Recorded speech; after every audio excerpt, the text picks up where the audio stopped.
I saw a YouTube on today.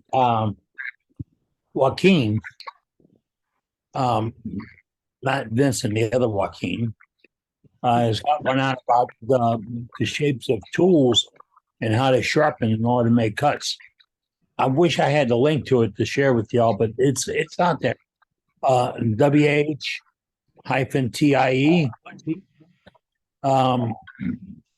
Look it up. It's pretty good. It's where I think a lot of educational or helpful videos should go. In fact, I saw the miniature wood turner. What's his name? Tim Yoder. Yeah. Tim did one about a bevel a while back, and he used a snowplow to try to explain what a bevel is and how it works. Well, I did one 10 years ago using a big soup spoon to try to explain how a wood turning gouge works when you make cuts. And I turned the bowl using a commercial soup spoon. Caught enough flack over it that I had to take it off my YouTube channel because people said I was showing some bad habits. It was an educational thing. It wasn't a bragging thing. But I wanted to explain, and it did explain how every cutting tool to some degree has a bevel. And Juatai has a good one on it. Tim Yoder helps that out. But for novice turners or turners getting into it and having a hard time trying to understand how a tool cuts, watch these videos. Pay attention to them. And it's not what they turn, it's how they turn that you'll learn more. Remember, you got to dump out the garbage. Just watch how they use the tools. It's really interesting. I almost got a jacket on.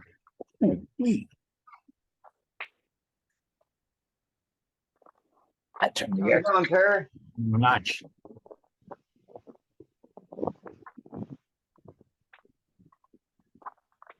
Hey, I'm getting requests for stickers from members that are going to SWAT. I got one day from the other Waukeene Vinson, out of Corpus Christi. He asked, I sent him a bundle, a pile of them to give away. I'm taking care of that. Scott Hampton, I sent you something today. Message or an email. Did you get it yet? Yeah, an email. I replied to you with my address. You got it. Yeah, and I'll get that done tomorrow morning. Okay. Because I want you guys, I'd be able to, I was heading the SWAT. That was part of the plan before, but I'd be there going goofy, passing out these worldwide wood turner stickers. So I'm looking for some other folks to be goofy. Down, you and Joaquin. I got my stickers the other day. All right. Yeah. Send some to Tim Hatch. Oh, I sent a bunch. I just hope everybody, by the end of the swap, each of them will have a sticker. That's my goal. Yeah. Well, let them be in a pack. I'm hearing more and more from folks that are enjoying what we do. We're sitting around Wednesday nights flying. Talking about wood turning. A lot of tips and tricks. Had a good one from, I want to say his name was Carl with a K. Karl. I don't have it. Well, I had it on the cheat sheet here. But he kind of got me the other day about, he wanted to correct me on my definition of plates and platters. And he actually had documentation from some website about saucers, plates, and platters, about what qualifies them, and not only the width, but the depth and what they accomplish. And I'm thinking, okay, if it's round or square, or oblong or whatever, if it looks like a saucer, a plate, or a platter, it counts as a saucer, plate, or platter. Right? Yeah, there's no rules. And all I want to see is art you come up with on that. We joke about it. One of my oldest turning friends would joke about he did all these platters and they were all about that big around.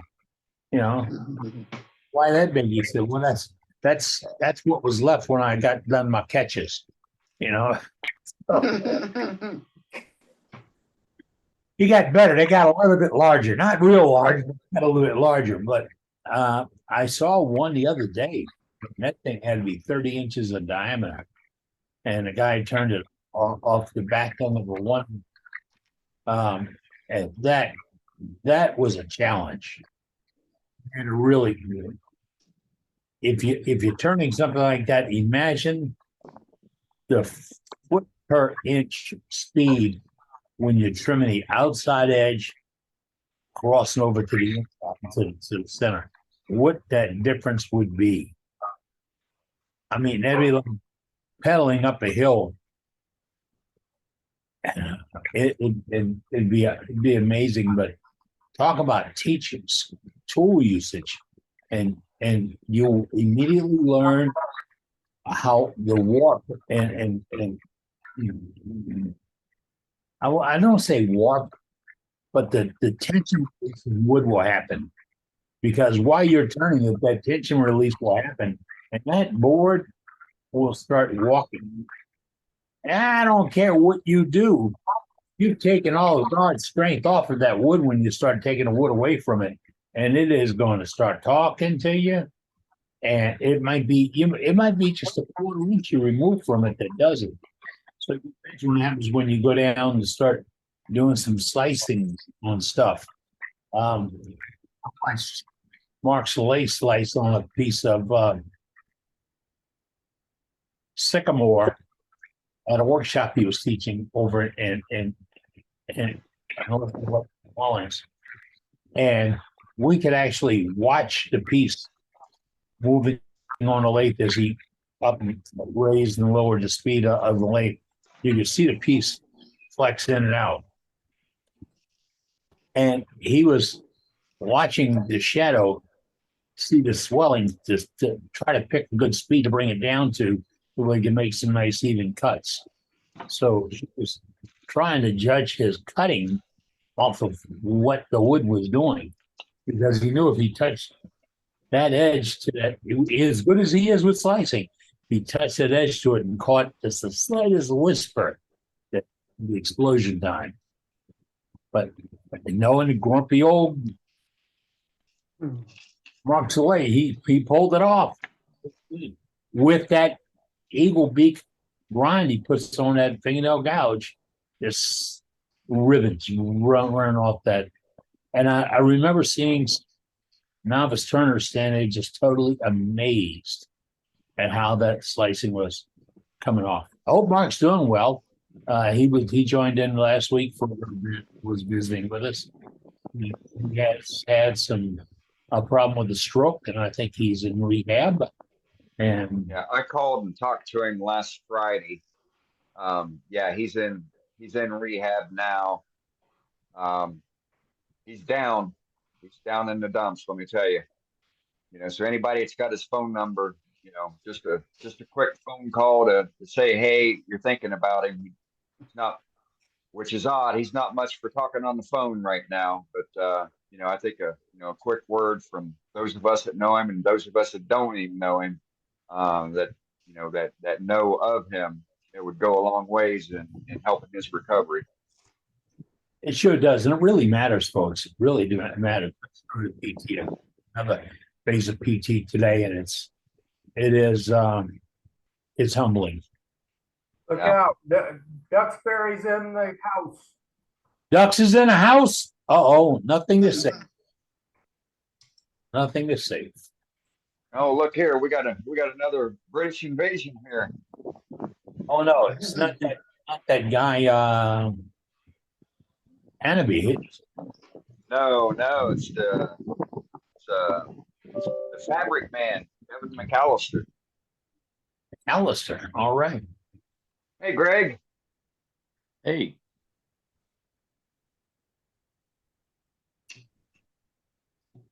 How's the weather up there? it's a little rainy today. Is it? You guys Yeah. are getting a lot of rain, aren't you?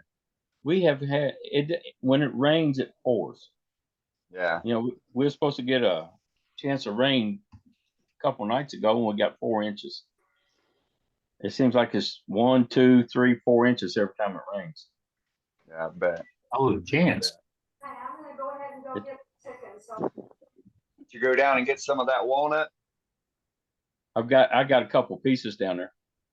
Did you? Did you turn that's- that one? No, I haven't finished it yet. I've got sidetracked with a couple other projects. Yeah, I've been turning on it curly maple. I got so much of that. I hate to let it sit there and waste. I wish you'd come get some. I know, right? Maybe I'm going to be going back up again in the spring. I got to go back up to my land, and I got to chainsaw me a path into my forest, my field turned into. Might try to wrangle the wife and allow us to do a detour down there. So Yeah, I got more wood than I could ever turn. I know you've got a lot.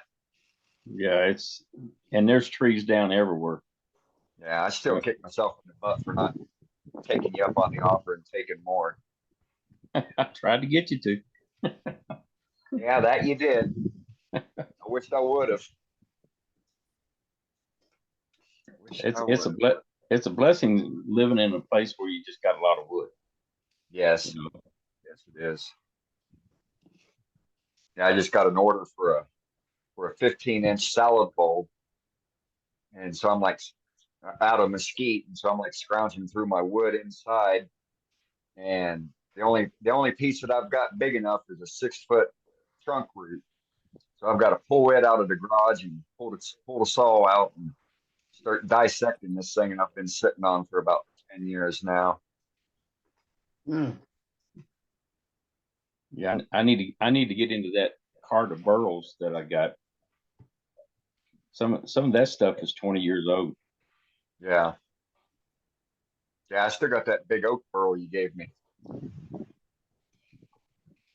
You need to turn some of that stuff. Yeah, I'm going to. Thinking about doing a big hollow form out of it. Yeah. I think it'll look pretty good. Yeah. Hey, let's talk about who are you. If you're on tonight, you can see a handful of it in there right now, as an iPad or I saw another one just now pop in. Telephone number. Zoom meeting, Change your name. Zoom member. Yeah, put a name in there, and you can do that on your site right there. Go in, change your name. There's another one. Put a name in there. We want to know who we're chatting with and who we're talking to. Oh, and speaking of that, we do not have a memberships list. We don't have a membership. Everybody's welcome, but we do have a contact list generated by our master webmaster. And that is, if you want to share information concerning your contact, and that's what it is. If you wish to share what you want to be shared for your contact, put it in the chat, and Dave Rhodes will get it, and then he'll our contact page, put that in there, and you can put your name, your phone number, your address, your website, all those particulars. There's no format. Put the stuff in there, and he'll add it to that list. And then if you like a copy of the list, on our contact sheet, it says members list, and you click on it, and then you fill out that little exactly as it directs you to. And within a moment or so after you fill it out, and it says uncheck a box and do this and do this and do all those little things. That's to keep it bot proof. so the robots don't get our list, or slow them down a little bit. And you'll get the list, and then you can have it. And about once a month, go in and do an update.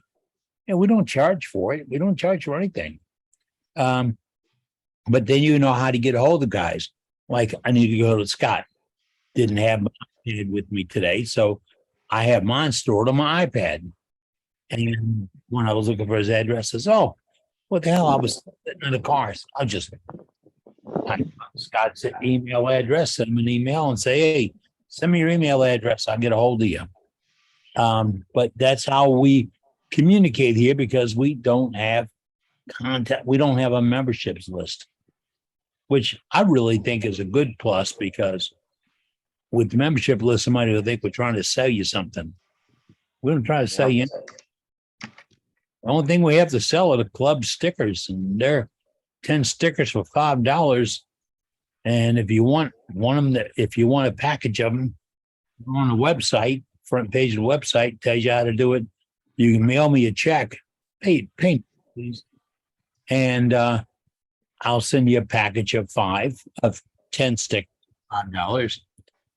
But if you represent a club or a group or an organization where we would get better relationships with, if we had some stickers out there to attract more members, just send me a note.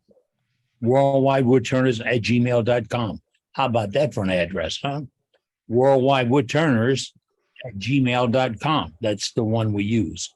I use. That's not Dave's. Dave's exclusive. He's got his, got his own. But hey, Dave, while you're here this evening, and I know you popped in, I can see the little light blinking, means you're recording this, because we record every program and every meeting, and we take out some of the demonstrations. We'll put all that on the world's greatest wood turning website. But Dave, what's new on the website right now? Oh, gee, you caught me off guard. What do we have that's new? Well, we got all sorts of things, but give me about 5 minutes and I'll bring it up and show some folks. All right. You see, you throw him on a spot, he gets there. He gets there. And if you've been looking for something and it is not on our website, let's talk about it, because Dave can probably put it there. And that's what we do. We come up with an idea or a plan, or like the Duxbury jig. We've talked about this in the past. Last year, Jim Duxbury has joined in with us, and he showed us the Duxbury jig, and we did a little piece on it. We have it on our archive of videos. Oh, and those are always free. And now we have more and more and more stuff from Jim Duxbury that's on our website. And every time somebody did something like that and they send it to us, we add it to the website. And you don't have to be a member to go there and get it. You don't have to buy a subscription. You don't have to be in a certified club. You know what? You just got to be a wood turner and go to worldwidewoodturners.org. That's the complex part of it. All you have to do is want to share information dealing with wood turning. That's 4 years ago, this was formed for that reason. This is meeting number 202. And I've never seen a better group of people in my life that just get together and share this stuff. And it's every single week we have this kind of fun. Let me share the website for just a moment and I'll point a couple of things out. Let's go. Okay. I know there's some way to share here. There it is, share screen, and I'm gonna share that page right there. Okay. I hope everybody can see it. I've changed things up quite a bit in recent days. Oh, there's something popping up. What I've done is I've decided to add more things to the surface. So please give me some articles that you might like to see. I'm trying to really show them off. We've still got all the other stuff, such as the chat information, the printable items, the note about stickers, and a reminder this month is for our Beads of Courage And right here, if you click, you'll find that you go over to somebody else's website that gives you all the details. So if you're trying to find out more about the beads of courage, do remember to hit that. And you'll get there really quickly.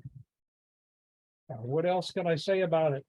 And of course, if you happen to not be on this list, please let us know what city you're in or country you're in, and we'll try to add you to that list. Always trying to keep that up to date. Our gallery has been kind of slow, if I can say that. So if you've got pictures for the gallery, I've got 2 different galleries, and one shows randomly. So if you happen to give me something and you don't see it at the top, it's someplace in there. It comes up relatively randomly. So everybody's stuff ends up seen no matter how old it is. And we also have things that suggest what some tools are that people have suggested. You want to get a quick picture of some sort of a tool or item that you've seen recently. And of course, we have our free templates over here, and they're kind of curious.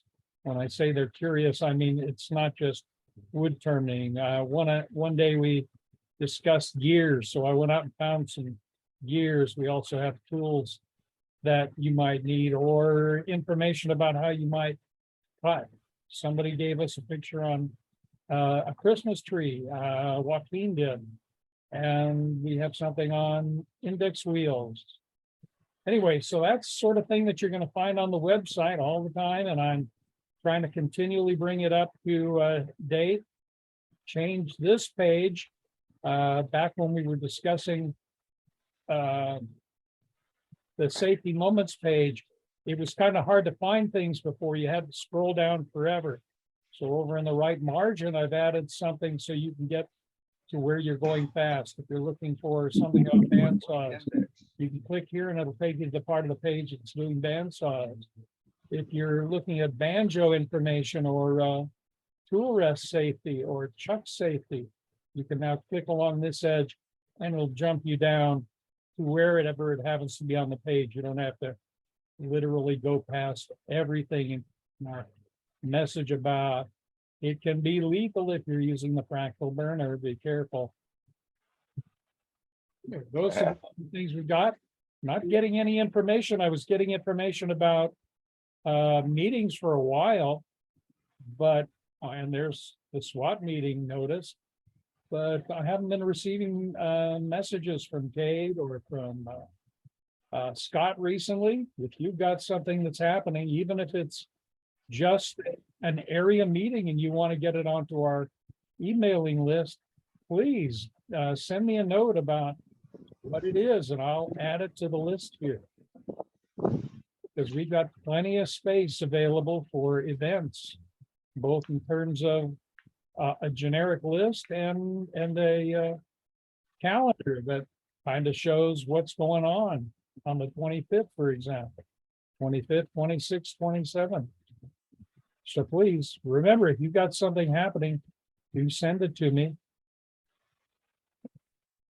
We always have the newsletter here.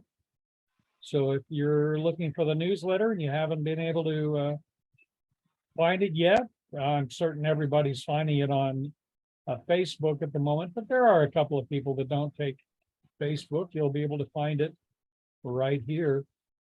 As soon as I find it, I put it up. And the contacts, I'm going to push for the contacts. If you're looking for it, Eddie's always talking about getting a contact list. People seem to be filling in this little area right here. And if you fill it in here, you end up contacting me instead. If you want to get a contact list, it says, click here for the contact list. And a special little window pops up. And that special window provides you with with the option to fill in your name, email address, and the subject. Subject's got to be the right subject. Oh my gosh, I set this up so I can't even get to it. Oh well, that's because it shrank my screen. Up here it says what the password line should be. I have a feeling you're seeing my face over here. I don't know. Do you see a bunch of people there? I don't know.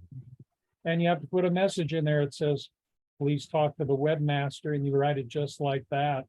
You don't put in that, this thing throws it out because it thinks you're a bot. And you have to uncheck this. That's what Eddie's always talking about. You got to uncheck something. But if you submit this one, you'll get a link to your list almost immediately. It takes like 2 minutes for it to return that information to you. And then you don't have to wait the week it takes for me to send it to you if you use this alternate contact list. A lot of doing that lately because we haven't mentioned where this thing is. Good info. That's about all I can say about those topics, I think. But do please come and visit. We've got all sorts. That's demos great. are That's listed- great work, Dave. Great work. My God. All the demos are listed here. And we're happy to have you check them out. You know, yeah, some folks say, "Oh, isn't that something? Isn't it something?" This doesn't happen anywhere else in the world. Anywhere. You're looking at the finest wood turning website ever comprised, and it's because of you. See, all that Dave is our webmaster. He doesn't create all this. He puts it all in a workable fashion and puts it all there for you to get a hold of. And that's what we're relying on you to put stuff in the pot. If you have something you've worked out, put it in the pot, send it on to him, share, especially the photographs of your work. And I always say this, one picture is nice. Several photographs of your work is even nicer. Because sometimes it's that one little twist, that one little cock, that one little look, something that gives it a little bit of a snap that will pop up and say, "Oh, wait, you know what? I can do that, but you know what? I can do that by such and such." And that's what we're here for. We're not here to give you work to copy. We're giving you work to go in here. You put that work in here, and then we have a better idea. You have a better idea of where you want to go. We can't teach art. That art thing, way outrated. It's the heart. Your art is in your heart. It's pretty simple. So if you see what others do and develop, how they come along with things, then you get a better idea of where you can go. And I watched Ruby with the little log things that are cut out like little people. Ruby, Face. what's that? A face. Yeah, like faces. Those are so cute. I mean, I got some grandkids that go nuts over that stuff, and it's a piece of branch. Now we all have that laying around the shop, or we can get them, and you can have a little fun with it. And you know, it's the beauty of that is you turn it out, it's yours. There's not two of them anywhere in the world. It's something you gave them, and you add it all up. You're at the top of the heap up there, folks. And it's so much fun to do. And what are the rules? What I love about this game is there are no rules. You just do it and you have a little fun and you share it. That's what the beauty of this is. That's why we do the challenges. The challenges, we don't have any prizes. I was approached by another old friend who's in the manufacturing business, or the distribution business, I should say. And he said, "Have y'all thought about doing giveaways?" Yeah, we sure have. We just don't have anything to give away. Not without getting married. So the deal is this. We don't need to give you something to be part of this club. I don't believe we do. We give you the respect you deserve. And we do that with the no cut guarantee. No matter what you show us, our deal, a bottom line deal is we cannot say, I like that butt. The butt can't come out. It's, I like that. And the line. Because I nor you are qualified to judge somebody else's work. And we're not fair if we do it. You know, I've been at too many club meetings where they had somebody critique work. I've been to the National Association where they had a guy go along and critique work. And I watched hearts get broken because the guy said, this is nice, except. This is nice, except. Where the word accept come from? This is nice. I want to see what you turn. I will no way in the world tell you that what you did is less than what your heart told you to make. And I want to see what you came up with. I want to see what came out of that howl thing on the top of your shoulders.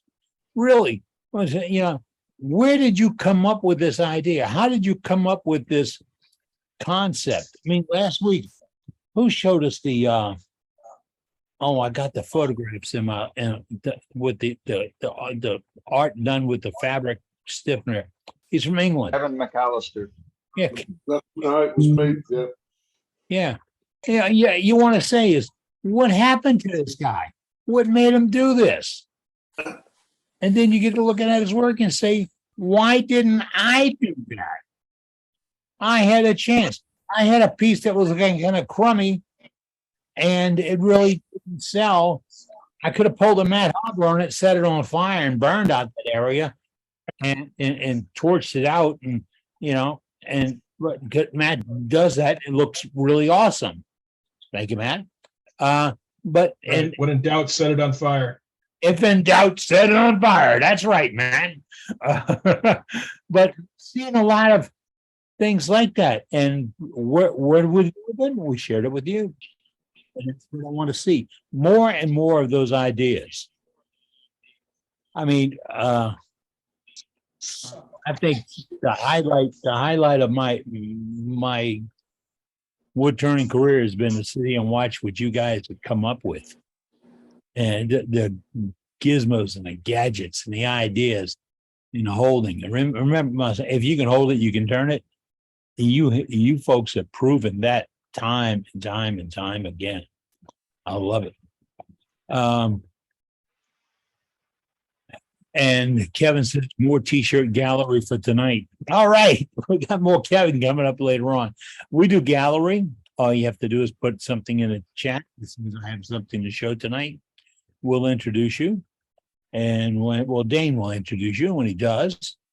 Just start chatting a little bit because there's about 80 people on a board, and the little square's got to become a little bright, and then he can pick it out. And here it is. My phone hadn't rang in days, so you know it's going to ring. And I'm anti-phone. See a whole lot of people popping in, and that's what I'm looking for.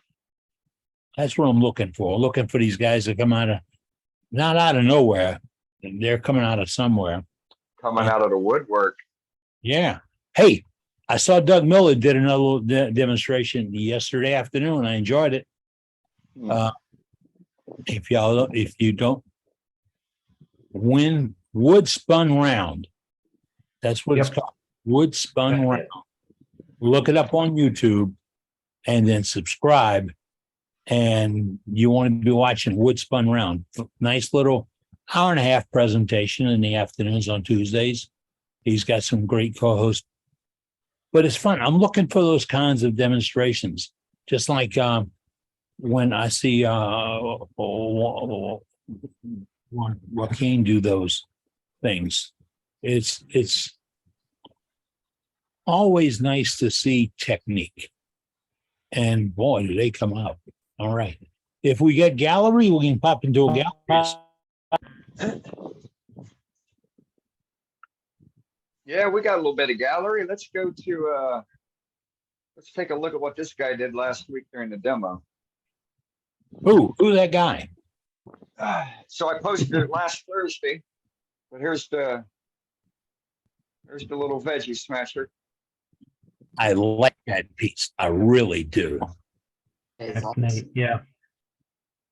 That color turned out really nice, Chet. Yeah, it Dave? did. You know, That did. little That's, red dye. I didn't notice it. I didn't notice that last week. That's nice. Yeah, thank you. So yeah, as soon as I posted a picture of it on my page, it got added to a current order that I'm working on. So it's already got a new happy home. Ain't nothing wrong with that. No, No? I can't complain at all. So all right, let's go to Doug Miller. Hello, how's everybody Hey. doing? Doing good. Started a piece, the piece that Eddie was seeing, and that's gonna have to have a part 2 next week. We didn't have time to, I could have been done in another 45 minutes, but anyway, I got another piece I wanted to show you. This little piece of pear that was sitting around, another one of those little scraps that I have, just kind of in the way under my feet. There's the front side and the back side. It sits like that. Oh, cool. Nice. The Looks fruit good, ended up Jeff. being, Nice. this is the tenon that when I turned it around and I took it down a little smaller, cleaned it up, got a nice sharp edge on it. It just makes a nice foot so that it can sit on the table, and it's lifted up a little bit. From a distance, it'll look kind of like it's floating, but you can see there, even though this is a little small piece, here it is, 5 inches, something like that. And it's got, especially right up in here, some real nice crotch figure. And it's even nicer in the back. That's going down through the center there is just kind of nice. Beautiful. No, Finish with is that walnut oil after I sand. Excuse me? is that a saucer, plate, or platter? I Yes. call it a bowl. Okay. It's just Salver. just a wing bowl is all it is. It's a plosser. It's a salver. There you go. It's something. It's one of them. Anyway, I sanded to 320, mostly with it stationary. There's not a lot of with it spinning. You can't do a whole lot. It would grab all your sandpaper and whatnot. So anyway, sanded to 320 and then walnut oil is all that's on there. Nice. Nice Very piece. good. Real nice. All Hey, right. guys, Okay. can I break in? I like Can I to break use in for a walnut minute? oil. Sure. Who wants to break in? Dan, see you break in. Terry. Can you see me? I got you. Hello. Hey. We got trouble. I can't get the internet to work in the shop on the phone or on the iPad. I'm sitting out in the Oh, middle of no. the yard and it's vaguely working. I've been setting it up all week. I got the demo all ready to go, but there's no way it's gonna work. As soon as I walk in the building, it freezes up and I have to restart it. And I don't think it's gonna work. I had 2 different phones trying to do it and they're both doing the same thing, plus the iPad. I think the system's just overloaded. Okay. Well, we'll get through it. No worries. Yeah, I was afraid that was gonna happen. That's why I tried it a couple of weeks ago to see how it would work. And Yeah. I think the Yeah, it kids worked. back in school are overloading the thing. Are you It guys? looks Are you like guys we're on? out of business. Are you guys on SB Global down there? No, I got just a local Wi-Fi and there's a Okay. 5G tower right in the way of the tower. And when everybody starts gaming and stuff, it messes up the whole operation. Oh, I see. All right. Well, no worries, Terry. We'll get through it. Okay, sorry. I got a real no, good it's all demo good. plan for you. I know you did it. I know. It's all I've right. been working on it all week. Okay. Oh, I know. I'm sorry you're not able to I'm gonna show go it, in the so- house and maybe I'll be able to watch it in the house, but whatever's going on, Okay. I'm gonna go in the house, try to watch the rest of the meeting. All right. That'll work. Thanks anyway, Terry. Thanks, Terry. Okay, sorry. That's No quite all right. worries. One of those things, Terry. All right. Yes, because for a good member try, and that's all we got. A good member try, and that's it. Gotta welcome aboard Joe Patricia. Petracca. He's coming in from Greensboro, North Carolina. Welcome, Joe. You say your first time here. Welcome, sir. We invite you along and hope you're enjoying yourself. And if there's anything we can do to help you, just let us know. And you got something to share, so we're here to share it with.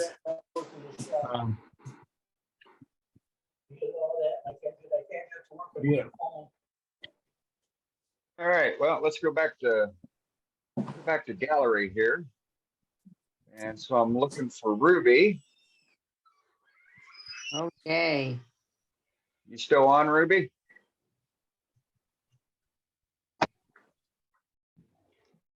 Must have got bumped off. All right, let's go to Tom. Hey, Tom. Howdy, can you hear me? I think Yes, Ruby sir. should pop back on. Yeah. Well, I didn't want to follow Ruby anyway, so she can wait. I want to go to the downstairs. They did Good the answer. thing. It's on. Well, I can't get it on. I gotta cut the gutter downspout. Are we ready? Yeah, go ahead. Okay. I got 2 holoforms to show tonight.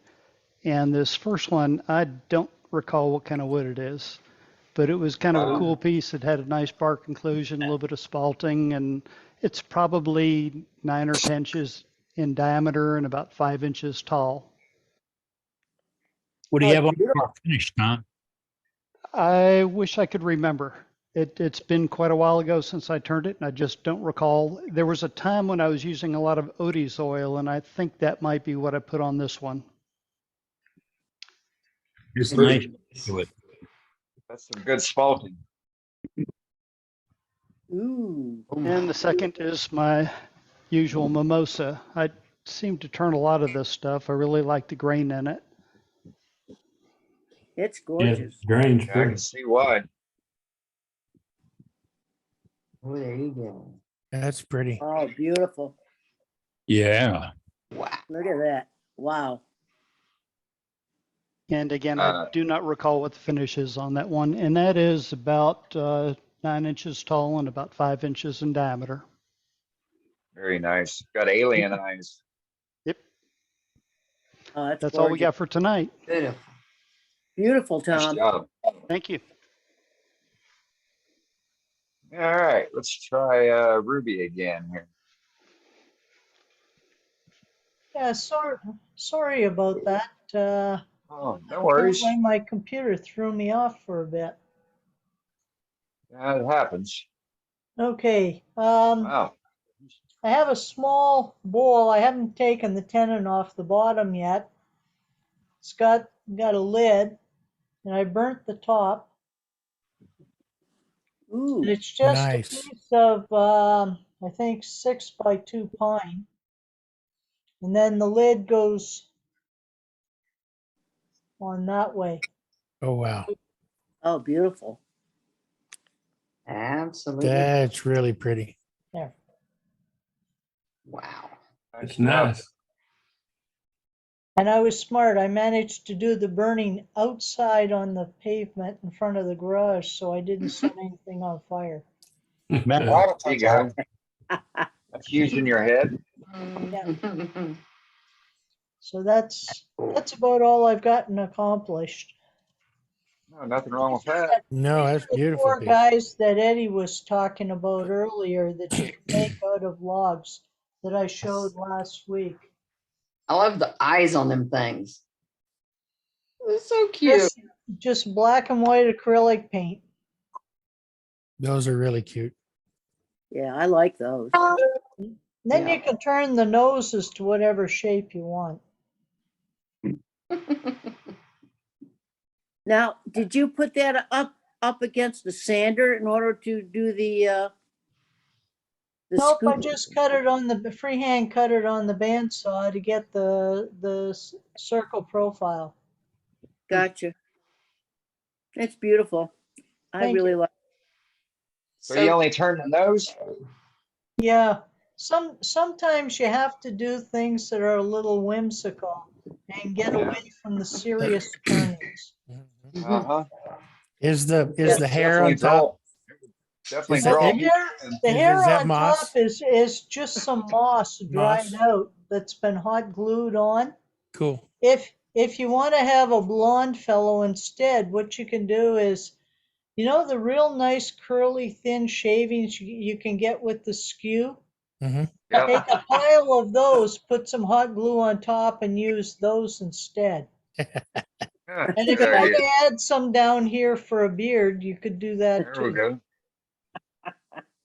Yeah, it'd And work good for me and Billy. for a change, you could take the top and you could make it like a cone with a sphere on top, paint it red and white, and then you've got a Christmas one going. Oh, cool. Cool. You can just round it off a little bit with the belt sander and give it the profile and coloring the hairstyle that Eddie and Billy and me have. Hey, Man, God only made a few perfect heads. The rest of them he that's covered with right. hair. That's right. Hey, that's what You my wife spray says. bark. Yeah. I know, I'm with Ruby. I think these guys work better with hair. They are cute. I don't know. We're gonna need to see some shiny ones up there. Hey, All right. Ruby. Without further ado, Ruby. let's go to Kevin. Did you put anything on the bark, Ruby? I didn't. I'm not trying to keep these as being something really long lasting. So like Okay. if I sold them, I'd sell them for like $5 or $10 at the most. Okay. So there's most of them I have a feeling are going to be given away at Christmas to family members. What did you make the nose out of? I just took some dowel, 3/4 inch dowel, stuck it in a set of pin jaws, and turned the end round, sanded it up. But if you have some scrap wood lying around, cut it to about the size of a pen blank and stick that in to a set of pen jaws and turn it round and round it over, shape it however you want. I've done some since that had a big bulbous nose, and then just drill a hole that the bottom will fit into and stick it in. It's such a pretty idea. For Pretty gifts, idea. for gifts, do you have to select one that looks like the relative or? I actually I have 4 I have to make for a local wood mill because he saw them and he really liked them. He wants one for each of his employees. So I will be styling each one somewhat after each of them. Like his son is a very, very young, skinny guy, so he'll end up with a real thin, tall one. I can see where you get into And then that. he Yeah. has one guy that's kind of on the chunky side, so he'll get a little bit chunkier. Take a spell, right? But you have to do something sometimes that's just get away from the usual stuff. And this is a fun thing. You could have kids paint for you. You're right. That is a really nice idea. Thanks, Ruby. You're welcome. They're so cute. I want to see some that you guys come up with. Okay. All right, right on. Thank you. All right, let's go back to Durham. Kevin. Hi, you all right? Well, just seeing those logs just made me think about this thing that I have my son making. He's 31, but he's autistic, and so we've been messing about last year with these things. And so this is just pallet wood and off-cut logs with the tea light in. So when you talk about what can you do with logs and things, and they look great when they're lit up. That's really cool. That's a really nice idea to work with kids. So it is just stuff that would otherwise be thrown out or laid around, you know. Yeah. Do you just bandsaw the bottom to make it flat? How do you get it flat? It's literally just run through the bandsaw. Gotcha. Okay. Great. Thank you, Kevin. And then because I'm not particularly great at that, it just goes on the belt sander, just to make sure that it sits properly. But anyway, that just sparked me off there thinking about when I saw the logs there. But anyway, meanwhile, back to the madness of the t-shirts. This is a little oak bowl that I just did at the weekend. And again, with the Power Text t-shirt material as a decoration, and a protective band put round and then removed after it was painted. Could you hold it back closer to your chest?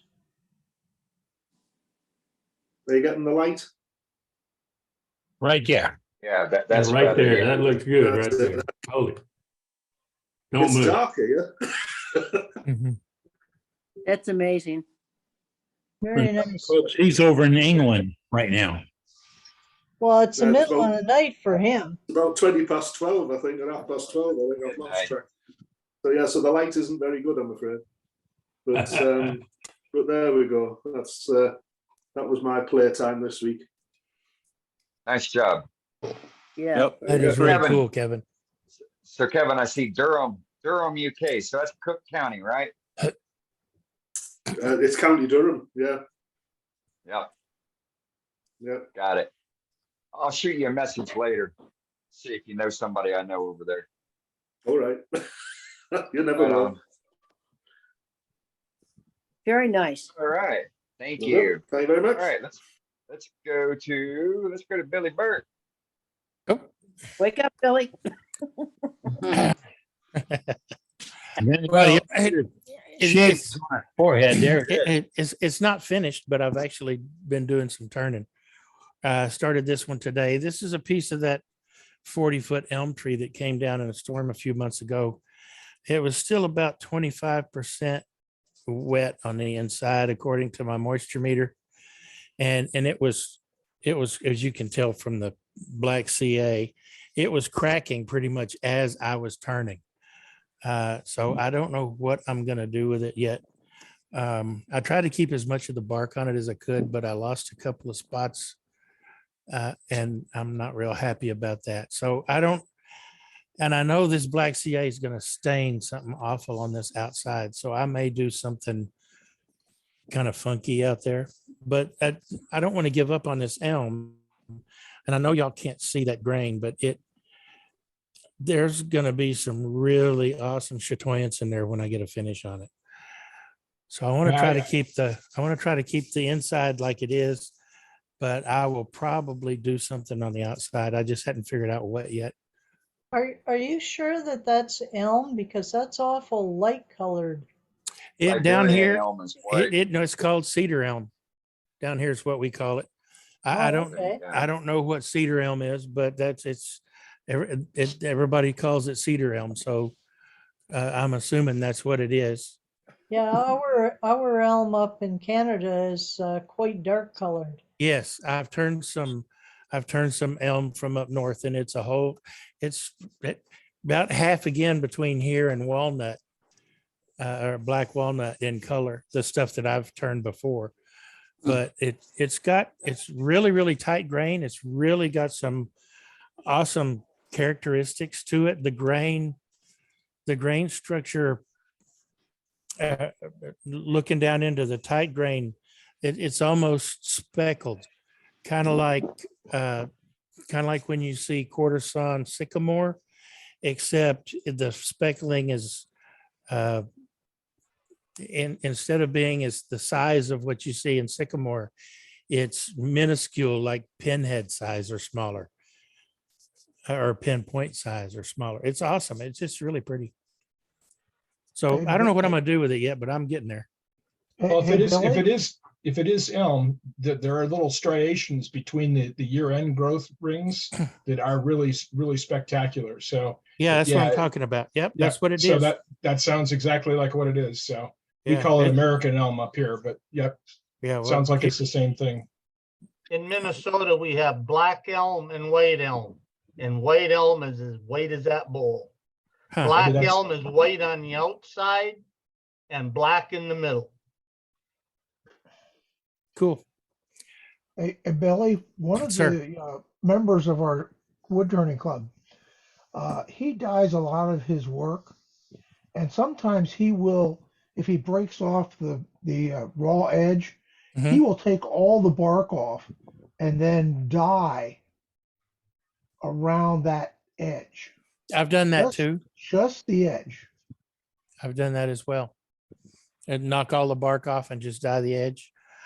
Something else I've done, I've actually torched the edge to make it look a little darker. There's any number That's of what I things. do. I've shown that. There's any number of things that you can do, but like I said, I don't. With as chipped up and cracked as it is, I don't know if I'm going to keep it natural edge yet or not. I may trim this down some since I'm going to color it out here anyway. I just don't know yet. I've never seen a natural edge or a live edge piece that was colored, so maybe it's the first time for me anyway. Coffee grounds on that edge would make it look natural. Might, yeah. Got a 40-foot tree, you got a lot of options. I do have a lot of options because most of it's still laying out there uncut. I've got about I got about 20 foot of it yet to cut up. So What it looks like right now is very pretty. it is really pretty. Thank you. Except for the black staining stuff. From the USDA site, they don't list a white elm. They list a Siberian elm and they list a cedar elm. So cedar elm is across Texas, Louisiana, and so on. Are you in that area, Billy? Yes, sir. I'm in San Antonio. Oh, there you go. Yep. That's what he said it was, cedar elm. Yeah. So I think that's probably what you have. But yeah, Siberian elm. I was first introduced to the term cedar elm at SWAT last year or year before last. I had never heard of it before. And I came home and looked at the leaves on this tree. I've got 4 or 5 of them. And I came home and looked at the leaves and they look like elm leaves. And so I just assumed that it was cedar elm because that's what people have down here. Yeah. I mean, Siberian elms in the Ohio Valley and Midwest and lower northeastern part of Canada as well. It's really pretty though. It is really pretty wood. Very good. Can't wait to see the finished project there, Billy. Yeah, me either. All right, let's go to Joaquin. Hey, Joaquin. Howdy, howdy. Did I show you guys the Argentine lignum vitae? No. So this is Argentine lignum vitae, or guanacaste, I think. And that's inlay of some of the figured walnut I'm about to show you. It's just a little, I don't know, whatever you want to put in it. This stuff is really dense, but if your tools are sharp, it cuts really nicely. Yeah. Look at that chatoyancy. Yeah. That stuff is just, it's beautiful. It's fun to turn, but boy, it will definitely eat your tools. It is hard as can be. So that walnut inlay is from the same piece that this little box is from. That's pretty. And yeah. Oh, that's gorgeous. Isn't that gorgeous? Holy cow. Pretty. Walnut is always just crazy. I love it. Yeah, this is an offcut of a crotch piece that I got from my buddy Nate at Shocks Art. And he just, he was using the rest of it for a table or something. And he gives me all these little cutoffs. And so first thing I saw was a little lidded box there. And then I finished this yesterday or day before. This is spalted red oak. Look at that. We have a definite line. Look at that. And this is all from the same piece of oak. And I have about 3 or 4 more worth of this mortar and pestle left in it. And it just, red oak being red oak, it had its challenges, but it just spoke to me. And I'm pretty happy with this little guy. I had to stabilize the spalting with 3408 Parfix. It was pretty punky, but it only took a few minutes to really get that to kind of set up. And so that's a nice little mortar and pestle. and it's got a good feel. Somebody had mentioned in the comments in the group that it looked like it felt really good in your hand, and it does. It fits. Especially if you got big paws like me. It just really fits, and I can see grinding spices in there.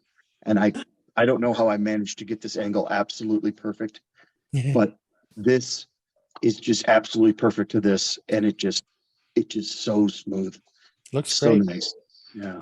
So then I finished this today. Well, I'm not quite finished. I have to put a coin in the bottom. Because I put my signature in with the laser, and resin doesn't burn real well. But this is a little off pours from my friend Nate at Shocks Functional Art. He just pours when he has too much, when he's doing his resin work, he pours it into a cup. He gives me the cups. And this is Purple Heart, but this is translucent. So I glued that Purple Heart handle in with the UV resin and just shown the light up from the bottom. And it worked perfectly. I mean, that's now one piece. That's not going to go anywhere. But that's not the real fun part about it. When Nate does his work and he does his resin, it all has glow powder in it. Oh, wow. Wow. So you get it with the UV and charge it up. And it all has glow powder in it. So that's a lot of fun. I'm tripping back to the 60s. Yeah. Well, look at this little area right here. The colors, I don't know how well the color's coming across. But this little area right here looks like tie-dye. It really does. I wish that there was more of this. And then there's color shifting pearlescence in there. So this is just a really fun. It was a pain in the neck because he uses, these are all tabletop resins, which are much harder than deep pour resins. So it was kind of a pain to turn, but I think it turned out really nicely.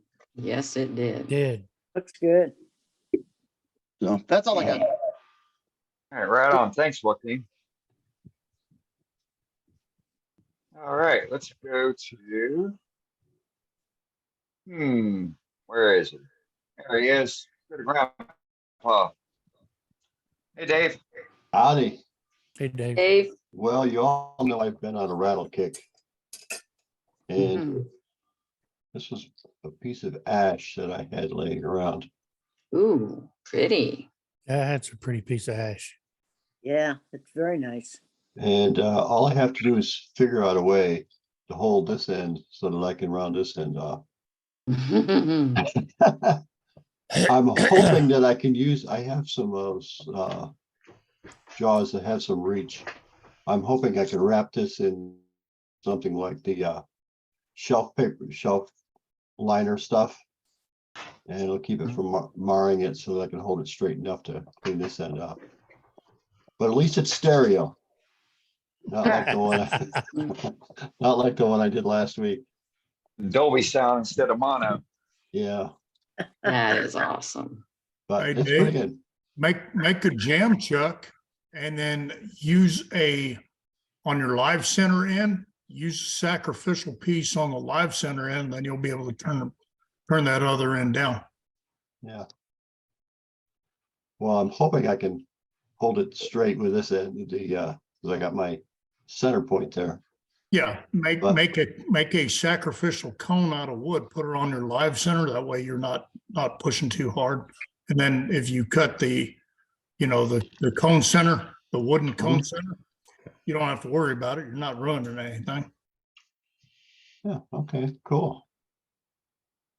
I'll try it. You know what came to It'll be mind? fun. You can find it on our website. Is a jig that Joaquin made with PVC to Oh, hold the egg jig. Yeah, I saw that the other night and was wondering how that would work. with that. The problem is I'd have to run to a store to get some of that PVC, but Well, I'm always in a which hurry, well, it's not that. It's just that with a little guy, it's hard to Oh, get what- down there. Yeah. Hey, Dave, Yes, sir. could you use a steady rest? I probably could. Yeah. if you just clamp it up in one of your chucks and then use a steady rest and sort of tape it to your chuck so it won't come out. And then you can use a steady rest and you can probably ease it out of there. It's more than one way to kill a cat, I guess. Mhm. Yeah, but roll if you can hold it, you can turn it. If I can hold it, I can turn it. I just got to figure out how to hold it. That's it. I love that. I love the way that the grain came out in that one end. Yeah, it's Yes. gorgeous. Beautiful. It's finished with just I did the abrasive paste thing, and then it's got a coat of beeswax on it that's spun in pretty good. And I used a different way of making the thing instead of trying to do the glue up before it's all one piece with a plug. And I deliberately made that a different color so that it looks That's different. cool. Yeah. Nice. But that's it for the week. All right. Thanks, Don't get Dave. out nearly as much as I'd like to. Mhm. Let us know how you get that thing held up to finish it then. I will. Okay. Photograph would be nice.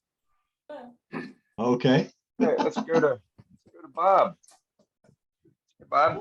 Let me unmute here. How about that, guys? Yeah, we got you. Okay, I was talking last week, or I think it was last week, about bells, and so I've turned some bells here, and they actually ring.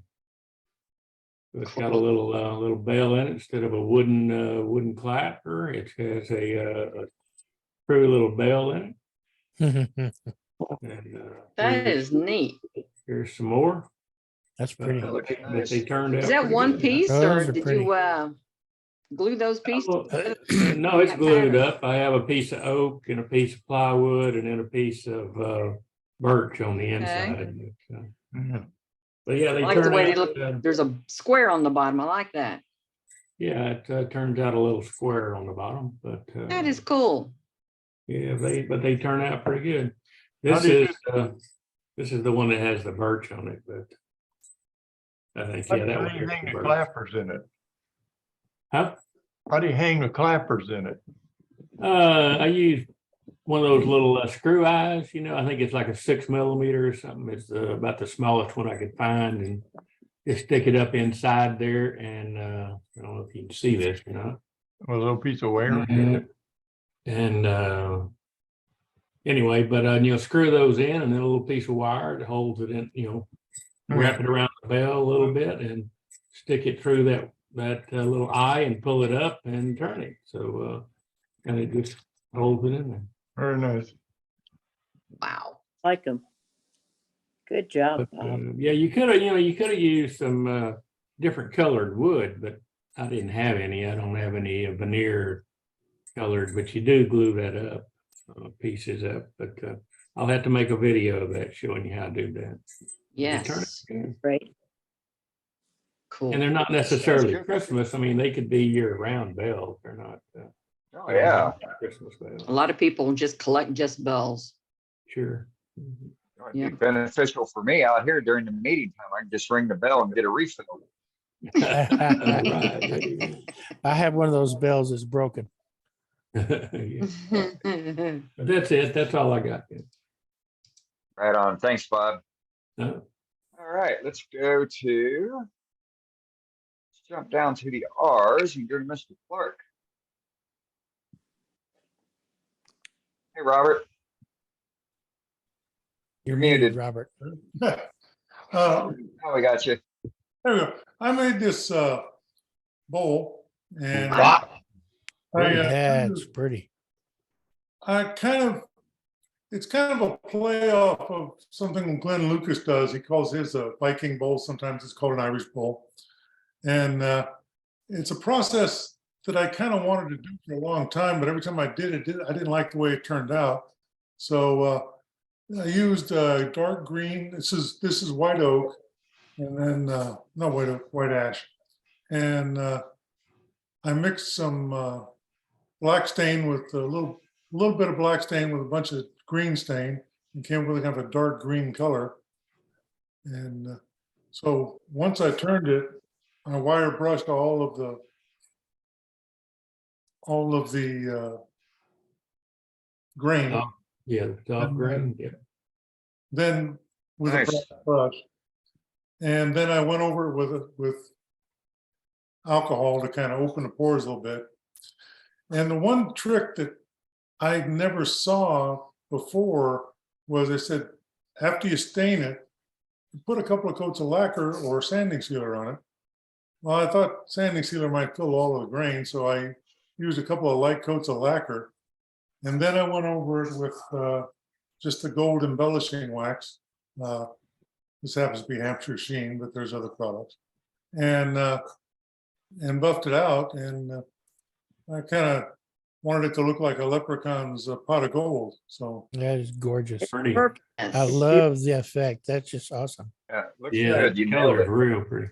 the key to it was cleaning it off real good with alcohol, wire brushing it, and then spraying the lacquer before you put the embellishing wax on. So, Good idea. What's the inside look like? Like that. Oh yeah. Oh my Look goodness. at that. That's beautiful.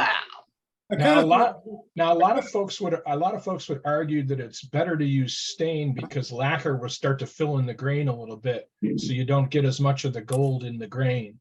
Well, I did use the stain before I lacquered it. Okay, so you didn't use black lacquer, or you used the lacquer on top? I'm sorry, I misunderstood. Clear Okay. lacquer. And Gotcha. just a couple of light coats just to kind of seal it. Then I thought, it looked kind of empty. So I got a little texturing tool and I made a little gold coin. And so I even took my CNC machine, put a little dollar sign on the back. I don't want to fill that sucker up. Maybe it'll turn to real gold someday. Who knows? That is cool. Very nice. Yeah. That's some good stuff. Yeah. All right, let's go to everyone's favorite. See what he's got to show for us tonight. Mr. Duxbury. Hey, Jim. Ooh. I couldn't We be here missed you last week, I was- Jim. What? Said we missed you last week. Oh, I couldn't be here last week. I was doing a 3-day workshop in Pennsylvania and a demo. And this is some of the stuff we made. The whole class made these out of walnut. Wow. That's one of the things. And we made a stool. Oh, cool. Oh my. Nice. And we made a lidded box. Wow. Those things. Anyway. Boy, that's Very nice.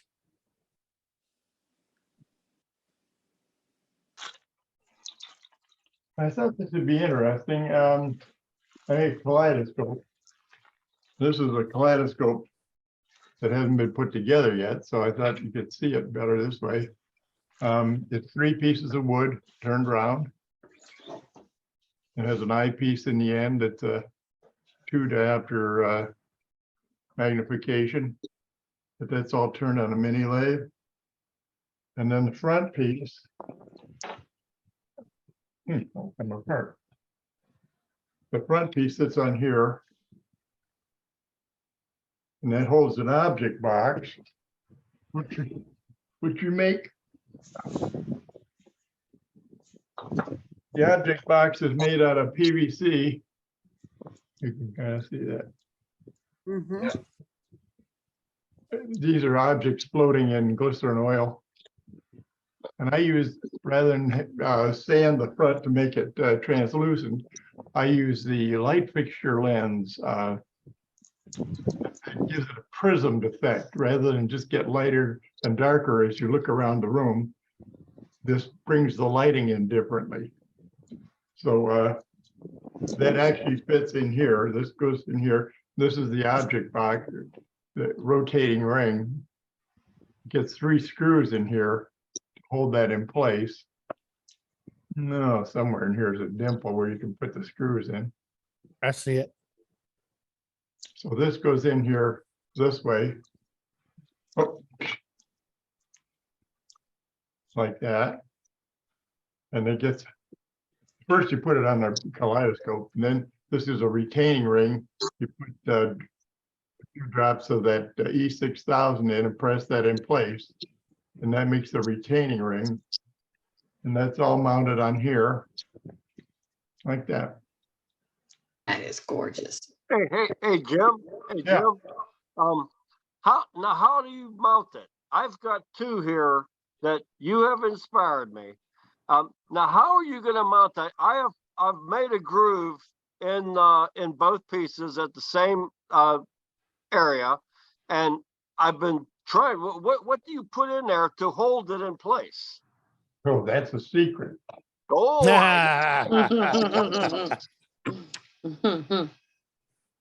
There's a groove cut in here. right. I have that. I have that. The distance from that groove to this surface here is exactly the length of that tenon. So when this sits on here, if you put a washer in here, am I left-handed or something? This thing. No, we see you fine. When you put a washer in here on that surface and a screw, the edge of the washer hangs over into this groove in the side of here. And I put three of them in here. Yeah, very good idea, Jim. If you ever make one, put one. I have two here. Okay. I'm going crazy. I had a guy call me and ask me all these questions, and I says, "Don't worry about it. Your next one will be great. It'll be easy." He says, "Don't tell me about the next one. I got 19 of these cut. I've got to know how to do this." These three panels, when it's in this state, before you put a finish on it, you take these in and have them lasered and put sayings in here. And I had a minister retired, put the date of his retirement, and another panel had a biblical saying. But anyway, when you put the screws in here, the washer overhangs this edge just a little bit. And that fits in this rib. If you do it, put one screw in at a time and adjust it.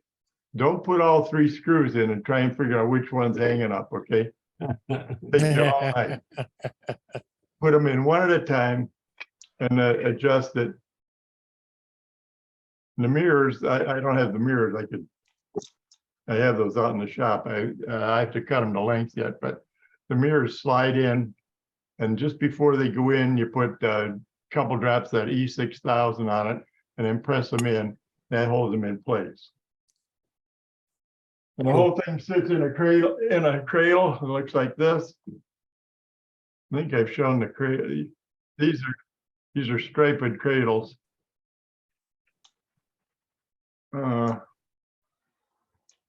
Sits in there like this, with the bar rotating in like that. Nice. Very nice. This is bloodwood and canary. I really like the combination. It doesn't show, but the canary's got the yellow with a red tinge in it, and goes great with the bloodwood. And that's about it. But this is again 2 pieces of wood glued side by side, cut it diagonal, and then the top piece glued to the bottom piece, so it gives you a stripe through here. Good idea. Wow. Well, I used to make the ends out of one kind of wood and the center out of a different kind. And I was making one, and I ran out of wood. So I glued 2 pieces together, and I thought if I turn that, it's going to it's gonna be red on one side and yellow on the other side, and that's not very nice. So I cut the thing diagonally, take the top part and glue it on the bottom part, and turn it. Now everybody wants them that way, so I make them this way. Anyway, Very cool. that's what I did last week. Wow. It's very cool, Nice Jim. stuff, Jim. Good stuff, Jim.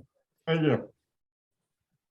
All right, it's almost top of the hour. Let's flip back to Captain Eddie here, and then we'll probably do safety afterwards, and then we'll get back to some more gallery. All right, boy, seeing some wonderful stuff tonight. And we did miss you last week, Jim. We talked about you and all. But some good art coming up tonight. And if you've got a piece to pop into us, just put it in the chat, say I have something I like to show.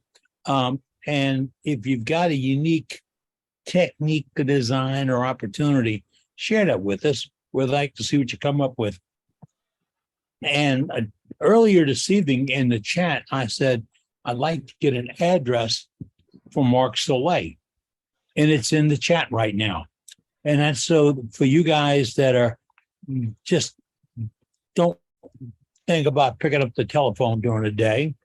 You want to drop a good note to Mark and wish him well to see how he's doing.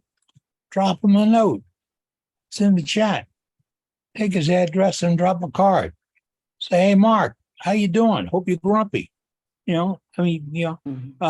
He's one of our friends. He's been around since we started this thing 202 shows ago. And we like to take care of our family, and that's why we're here. So if you can, just jump on in there. Other things coming up this week. We're only about 2 weeks away or 3 weeks away from going to SWAT. And SWAT is the Southwest Association of Turners. It's in Waco, Texas. Personal opinion, finest wood turning symposium in the entire world. It's a chance for friends to get together. It's like a family reunion with family you really do like. I'm sending several hundred stickers for the club to SWAT, to members of our club who are going to be there doing demonstrations of visiting with folks, etc. And that's so they can pass them out and get other folks to realize worldwidewoodturners.org is their wood turning club, and they're invited. I heard from one of our members today that said they've been reluctant to join because they can't afford to belong to several clubs. We're free. I'm sorry, we can't afford to pay anybody anymore, so we're just free. If you want to be a member, it's just as simple as go to our website, click on the box that says go to meeting, and you're at the meeting. No money has to change hands. No information has to change hands. You don't have to say anything to anybody anytime, and you're still a member. That's as fair as I think we can ever get it to be. And all the folks you hear us talk about safety, Sue's going to do a safety report. Band-Aid Brenda does our co-host, and we have Jim Duxbury as the co-host, and Bob Grinstead, and all these folks. All these people, they're volunteers. They're just members like you. They just said, hey, how can I help? Boom. And they're helping. And that's what we have like 96, 97 folks in the house tonight. And we're all just getting together, sharing information. If you've got photos of your gallery pieces that you've turned, remember, we'll use them on our website. We'll also use them on our Facebook page. You can post them to our Facebook page. It's Worldwide Wood Turners on Facebook. And we'll use those photographs. This month, I did not produce a newsletter. I'm terribly sorry about it. I've got a continuity problem. And it didn't work this month. But I've got the photographs. We're going to keep going. But we've got some other things in the works, and you're going to like it. I have to remind you folks that turn pens that the Freedom Pen Project is alive and well. And if you want to turn a Freedom Pen on our webpage, there's a little button up there at the top. Dave does this. Press Freedom Pens. It tells you how to send a pen to your favorite organization. And Doug Rowe is collecting pens right now because his battalion or group is leaving to go to the sand again. And he'd like to have some going away gifts for the troops.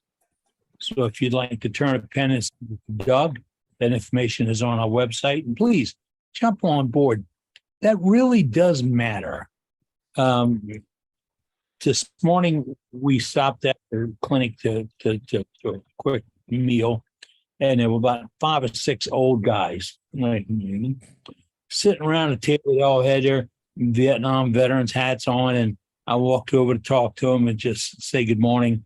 And there were 2 Army guys, a Marine guy, and a Navy guy sitting at the table. And I wanted to just say, good morning, guys. How y'all doing? And it's good to see y'all. And I said, well, I wasn't in the Army, Navy, or Marines. I was in the Air Force, and we drove the bus that got you where you were going. We all had a good laugh over it. But it's good to see them. Thank them for the service. They've all been out for half a century, and they're all still veterans. They'll be veterans the day they're gone. So, and thank them. Every time you get, thank them. Just say, hey, you took the step. That's what's important. And then this morning I saw it at clinic. A guy came in. He's a member of a local club, and he came in with a box of wig stands that he turned. These the wig stands for people who have cancer that are wearing wigs. And turned 4 particular for this one group of ladies at the clinic where we go. And he's still turning them out. He says he does about 3 or 4 a month. He's found new outlets for him. He listened to what we'd kind of told him in the past is you turn these stands, sometimes you can't go directly to the hospital. You have to go to the clinic. You have to go to the people that would use them and need them. And if you bypass, well, I'm going to use the term politics, the politics of the business, you'll help the people that need it. My wife does quilts. Now, in some years, she's done 200 quilts, quilting them up, all completed.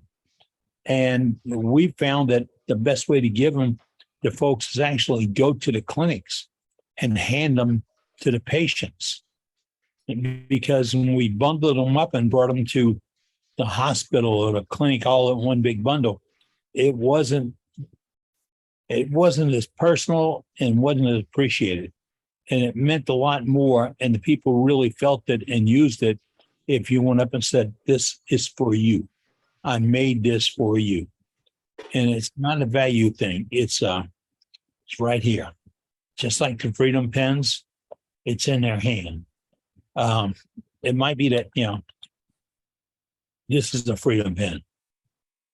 That's it. Somebody mailed me this one. And it is made up of plywood. Just glue together a bunch of blanks of plywood. So is there any magic to this? Sure there is. Guy took the time to make this pen and he gave it to me as a gift. Just like you'll give it to a troop. Give it to him as a gift. So when he's out there doing his best for you to protect your best, he's got a little something to thank him. And if you've been in that position where it's, it is, why don't you take care of him? All right. Our demonstration tonight is kind of wonkus a little bit. Now, we don't advertise what the demo is going to be.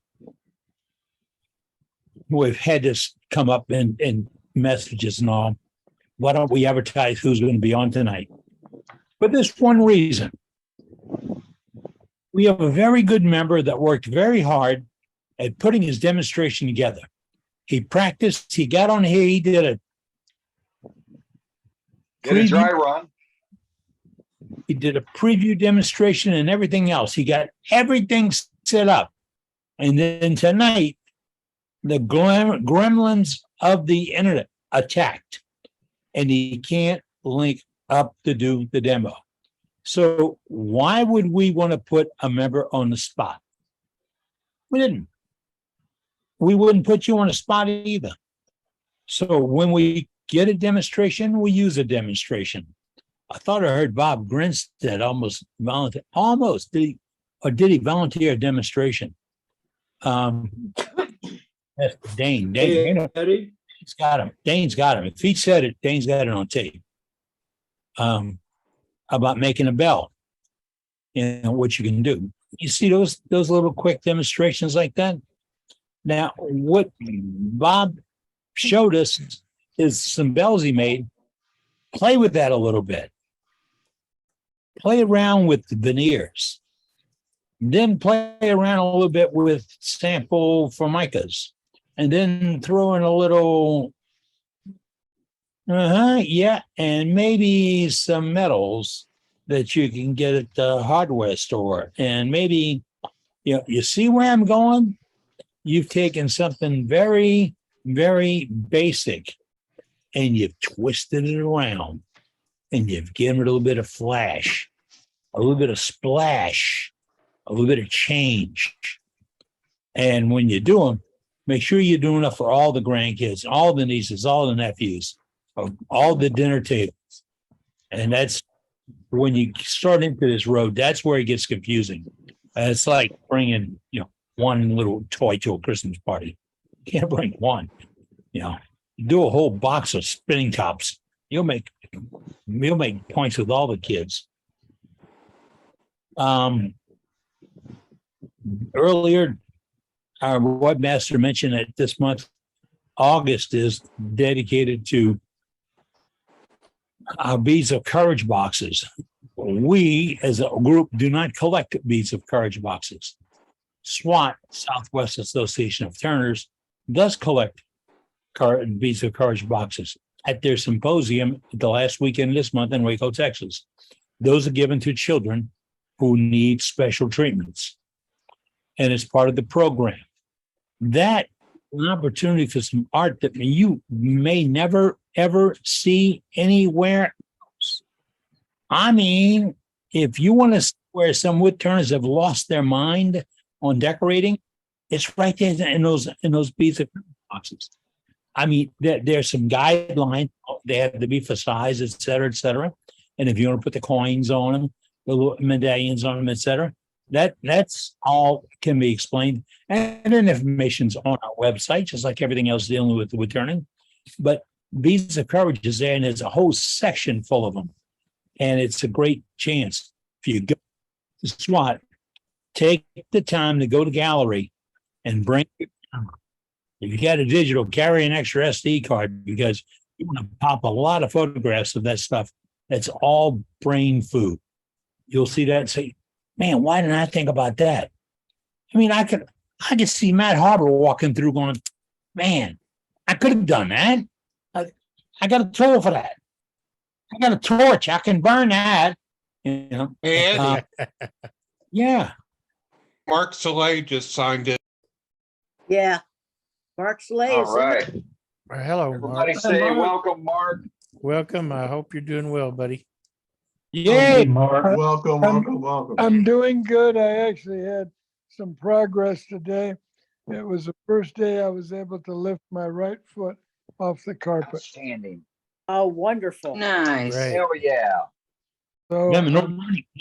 I might be able to walk. Well, that's, Well, that's great. great. Right. How's your arm doing? It's still sort of hanging there. It'll get better. It might get better. Yeah. All right. I was just sending you a card. Look at this. I got it made out. Make me your card.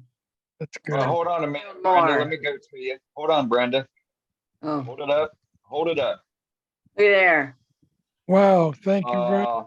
You send that anyhow, Brenda. Yep. Oh, yeah. It's going in the mail tomorrow. Right on. Good. Well, thank you all. I really appreciate it. Mark's a good friend for all of us. Yep. Yes. Oh, yeah. Too grumpy. to hear hear from you, Mark. Want to get to the point where I can hold a spindle gouge again. All right. Yeah, I understand that.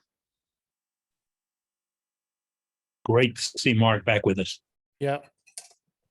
Remember, it's like a family reunion with family you really do like. That's what this is all about. I've caught Nick for saying that about SWAT. It's just how I feel about it, folks. Sometimes you just get together with people just because you need to be with people. And Hey, Eddie. glad to see. But remember, Mark, no running by the pool. Okay? Whatever you do, by the pool. I mean, you got to tell him. He's hard-headed. Y'all got to understand that. Definitely. You're right about Eddie. making hard-headed, Eddie. I know I'm right about you being hard-headed. Well, I got a list, but that's okay. We won't get into all that. What you got, Good. Danny?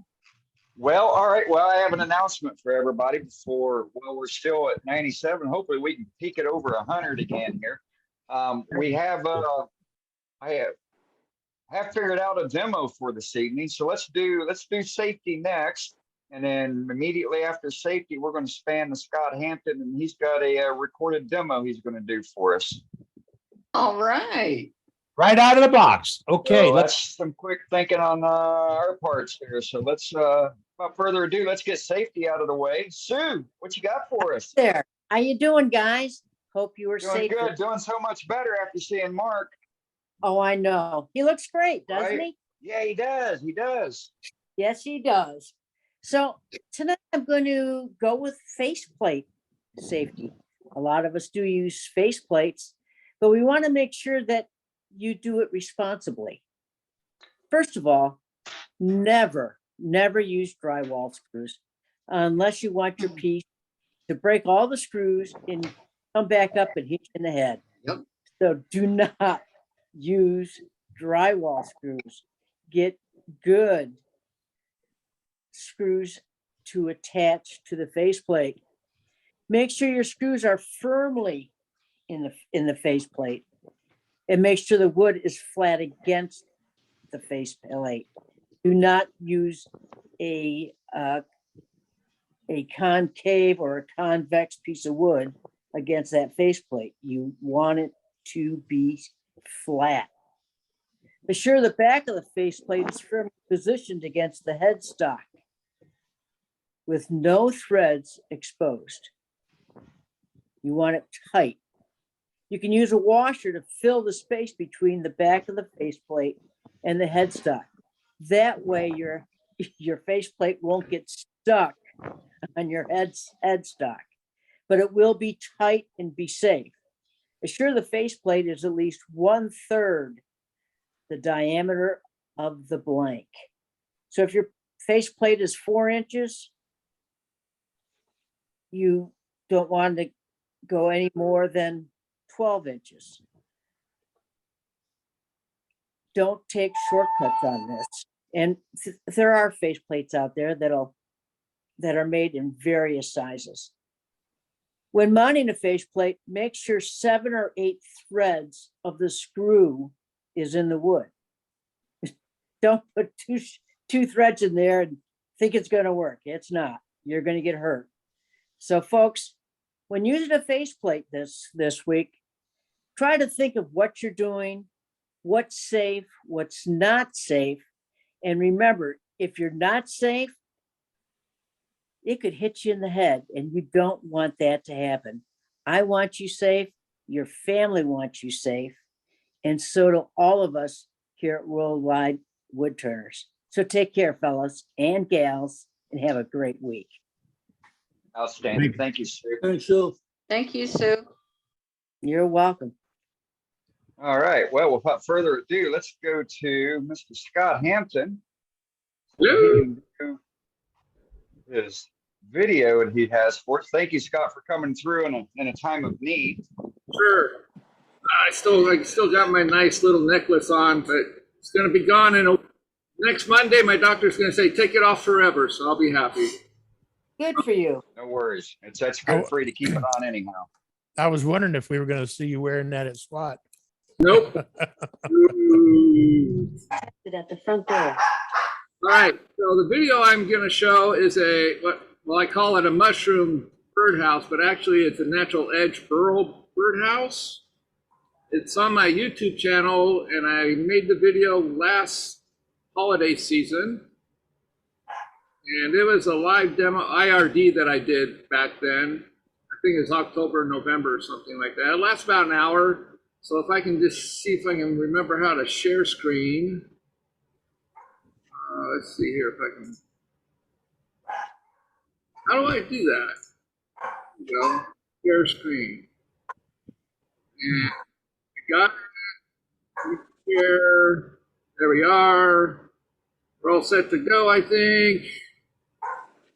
And let's push. Oh, here's. Turn the volume up. Yeah, it's not on yet. Hold on 1 second. Okay. I've got. What do I got going on here?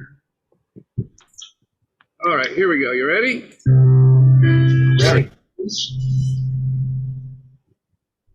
Piece of burrow I'm gonna make. I cut it on the bandsaw, and then I kind of shaved off the edges here to make it a little more round, a little easier to turn. And what I need to do with this is just get it started round. The main thing is getting rid of this part here, and then drilling a hole in there for the mandrel to go into. All right, small roughing gouge, just get this thing round. Then we'll turn a flat spot in the middle for the drill to go into. And we'll start getting the general shape of it going.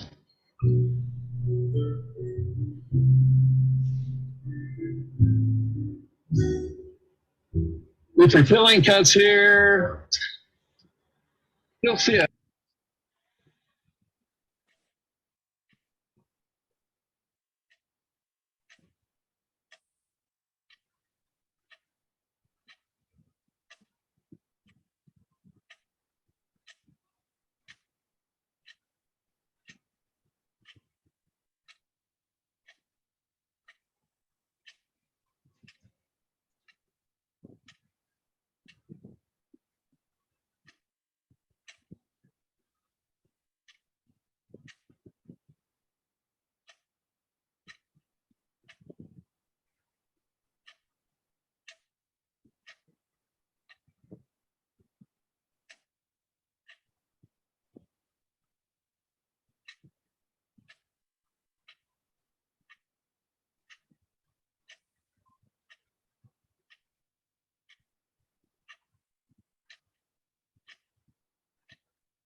Motion detected at the front door.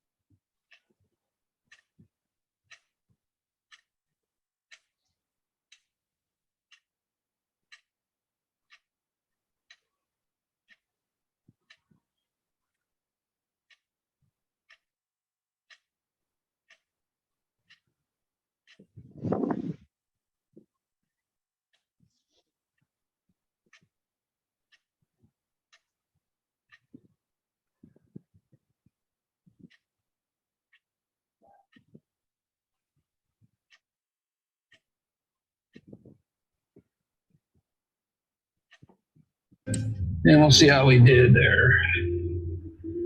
We got that down pretty far. We still don't need that there, so I'm just going to try to get rid of it.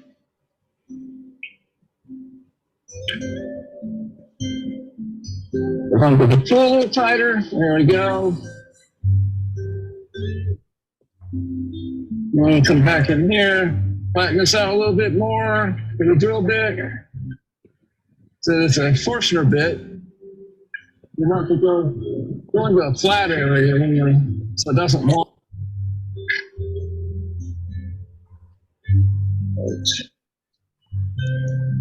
just need to fill that section out. And we just want to go in just slightly, maybe a quarter of an inch. This is the part where the roof or the bottom will sit inside the roof here. So you want to make a little bit of a ledge there. We're going to do like 3 different cuts here, just 3 different drill bits. This will get rid of a lot of the inside of this here. Just leave it up in there, not quite cutting. Yeah, a little bit faster than that, about 400, 500.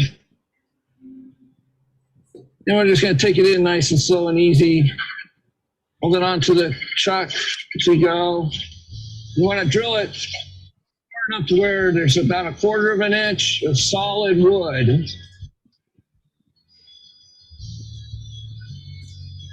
just going to back it up. And we'll have the look and see how much.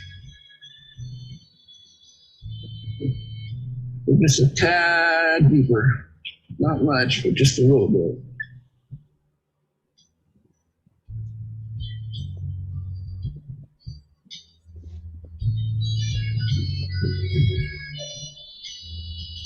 All right. You can see there, I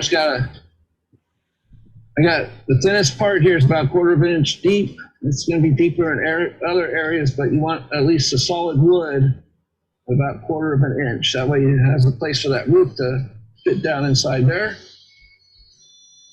And we will change this chuck out or this drill bit out. A lot of back and forth with the drills on this one.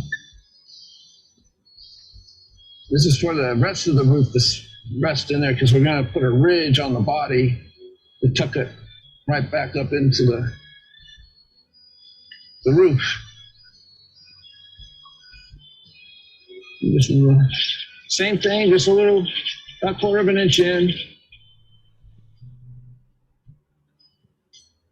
And then we're going to do one more hole, and that's going to be for the mandrel and to help lighten up the At the front door.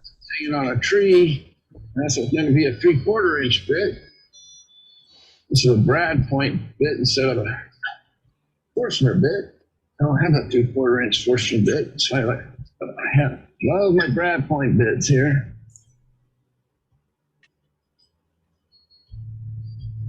I'm just gonna go in a little ways and grab the mandrel and make sure it's gonna seat down in there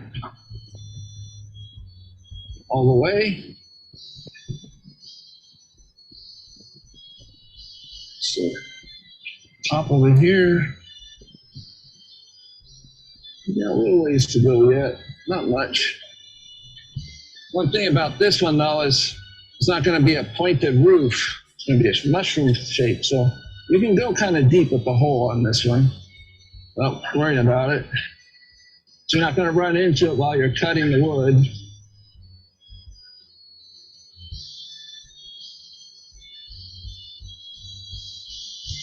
You just want this to slide in there nice and tight.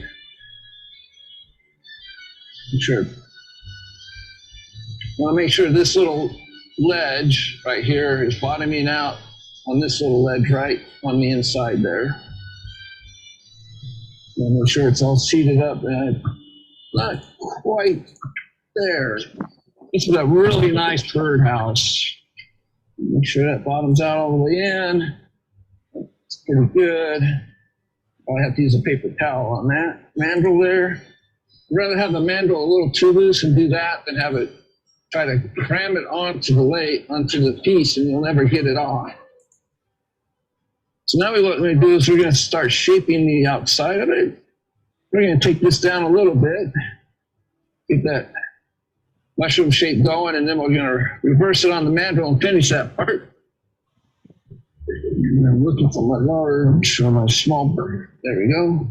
Rubbing out gouge just to get this started, turn up the speed.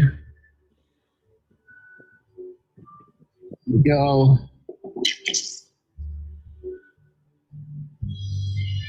And we're just going to kind of bring it in from the tips there.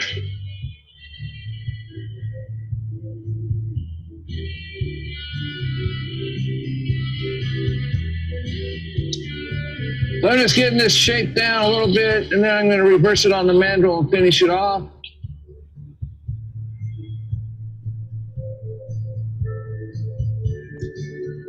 We got all that wood there to play with. I do want to get the general shape going here while I can. It's held on in the chuck. Much safer. Don't worry about that mandrel getting in, loosening up or anything.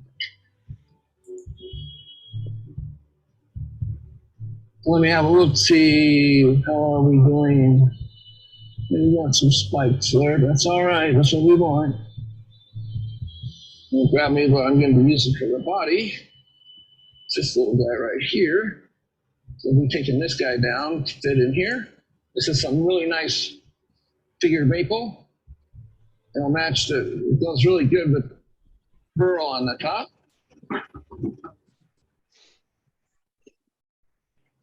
So I saw this cut that. Okay, so I need to work on that point right there. There's still a little bit of saw cut from the bandsaw there. You need to take a little bit of this down. Nice, gentle.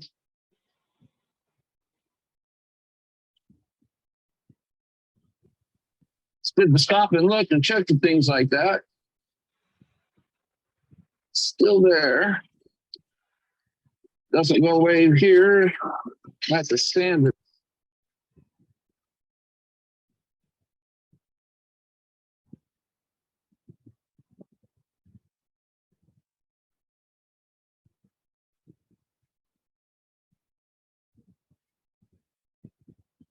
A little further in than the others. So that's why it's showing up. All right, it's done. So we can just adjust the shape again here. Round this over a little bit better.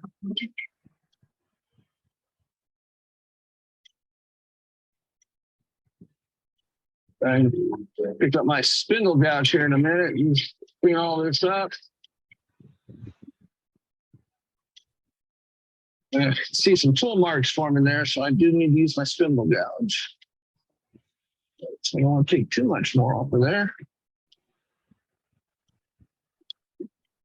Spindle gouge, here you go. So this will help form it a little bit better.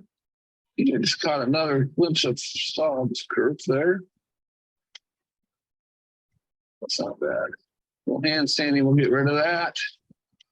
So you gotta be really careful because some of these are starting to get a little delicate there. So I want to kind of stay away from those spikes now.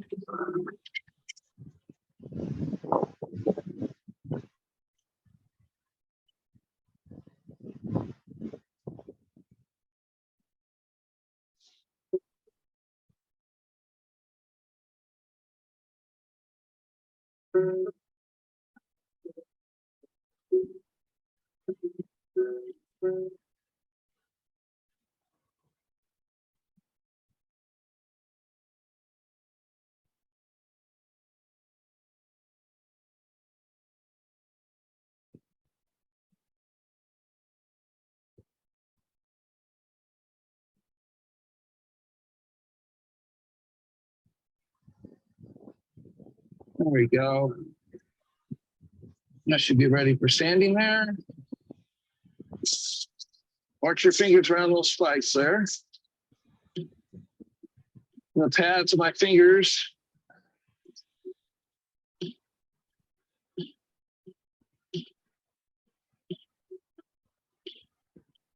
Now the body to this is pretty easy to make. Not very complicated. You just drill one hole.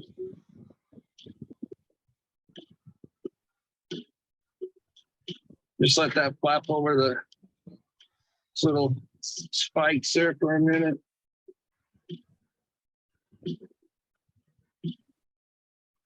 That's much better. Come in here and just kind of clean up anything that you think might need a little extra sanding.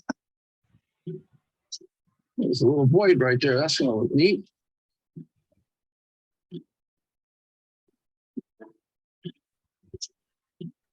So before I part this off, I want to drill a hole for the for the little chimney.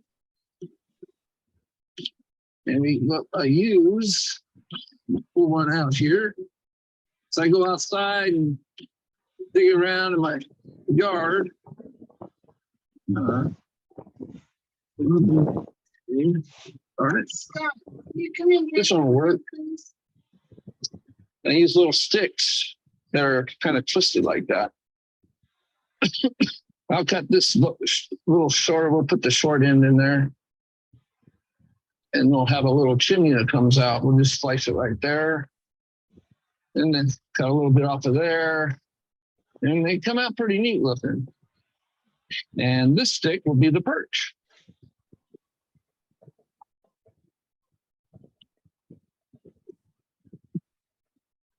I believe that's all the sticks I have, right? Good. All right. I do believe it's time to turn this around.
spindle roughing gouge here. We'll just start taking this down.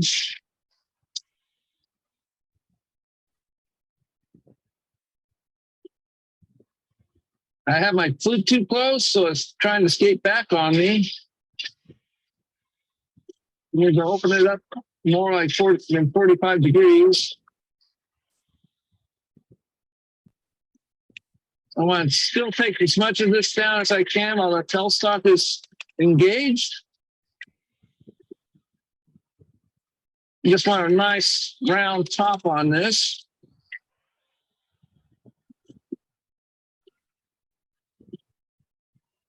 Just keep taking some of this wood down.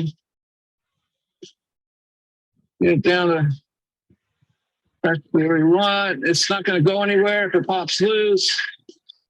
The wood comes apart.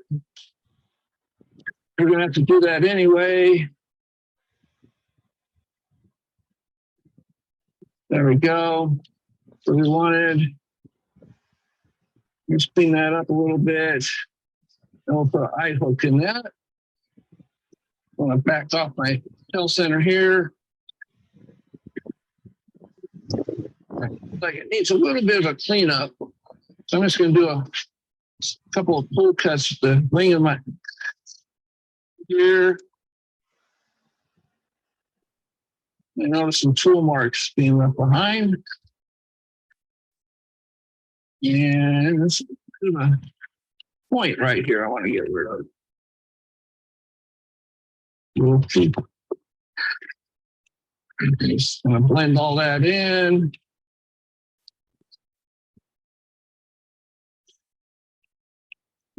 Have a look. Well, it feels good. It's going to look nice. We're grabbing that 120 of it just using a second ago. Or that 220, I mean. We'll finish sanding up the top here. Then we'll put the screw eye in it.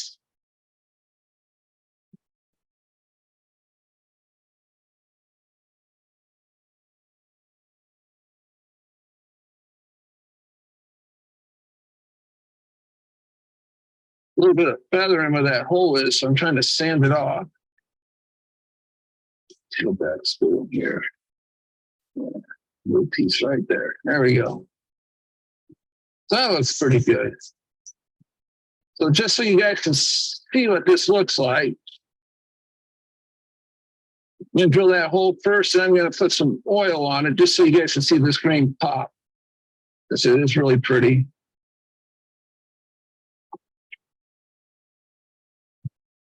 And a little bit of my parting tool, just put a little divot in there.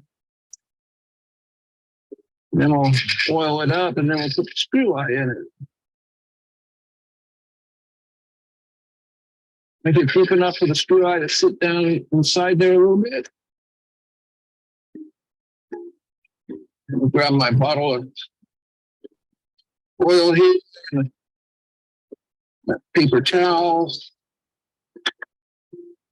Back this off.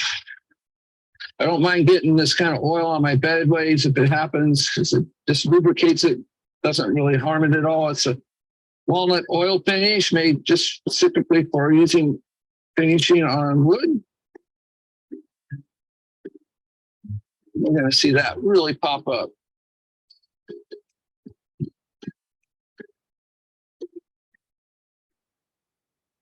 little more oil.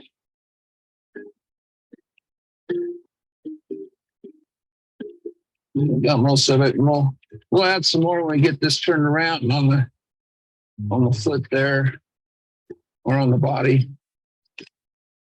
So we need to get a little bit of a brush, get an acid brush here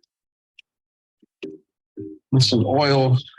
And that little void there will look better.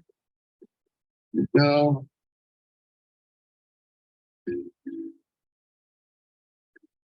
Don't make any raw wood showing up. I'm going to come around the spikes a little bit here. Same thing.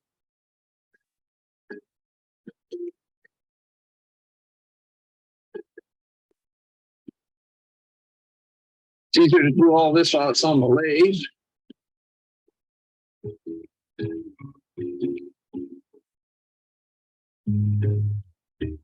All right, we've got it.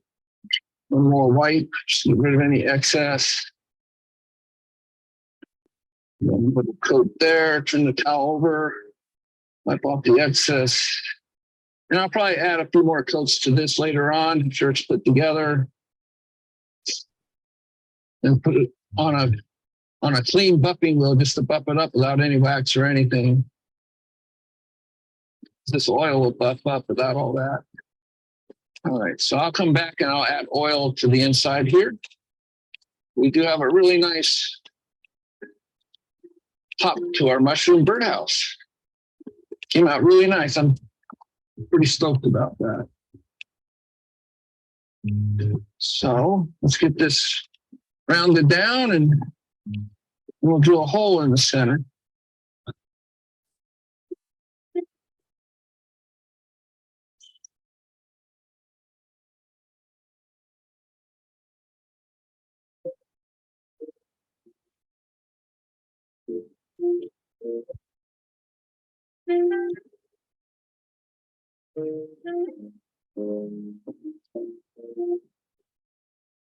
Almost there. I can hear the sound. You can tell by the sound of the wood and the cut, if it's almost round, feels like it is. All right. Oh yeah, there's some really pretty grain in this one too. A lot of fiddleback kind of chatoyancy in there. So I'm going to clean up the face using my parting tool. It's a cut from the outside in. So I can change cameras for that.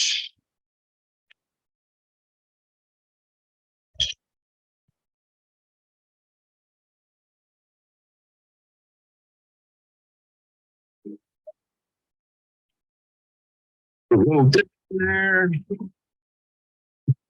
Point of the parting tool or the drill bit. Now what we need to do is get the roof. With veneer calipers and set them down. So I want to measure the inside of this hole right here. So we need to make a ridge right here for sort of like a tenon. For that to rest it inside there. There we go. So that's what we need to do now, is just cut a tenon right there. Parting tool, got my veneer calipers handy. Just hold it up there just to get an idea how far I need to go. All right, not too much. Then we'll kind of do a dry run fit on it.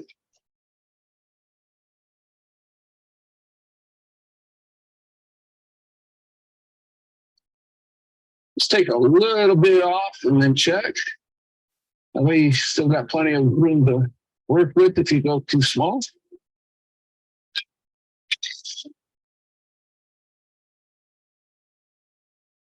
Well, we're turning off the lathe and having a look. I'm just trying to do it by eye. Okay, so it's barely going on there. Couple more. Put this up the parting tool. Put that tenon is flat. So there we go. This slips right on there. Just going to double check the measurement I took inside the roof. All right, so I'm going to grab the roof and I have to adjust that when we get down there a little ways, but we want to drill it out first. So I need my 5/8 drill bit in the chuck. Well, I really need to oil this thing. All right. These kind of tools out of the way. Got my 5/8 drill bit again.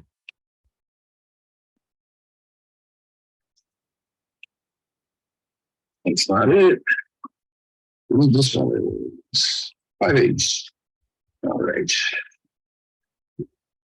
Just type that down.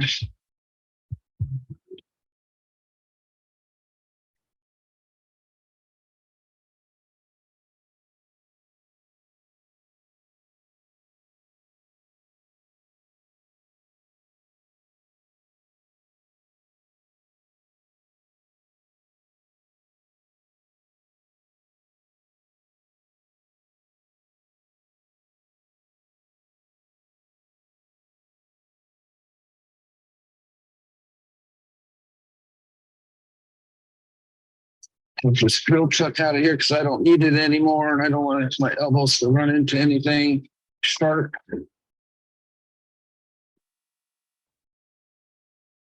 I'll grab my mandrel here. Pop that on there. Yep. Just gonna need paper towels as usual. And it does bottom out nice. Perfect. And that's probably gonna need 2, I would think.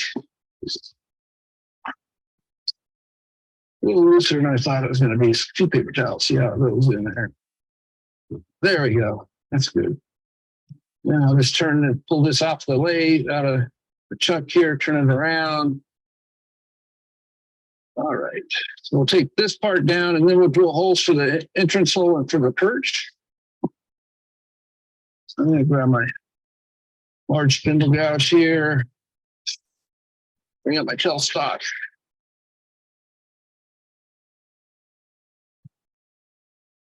Add a support. Go.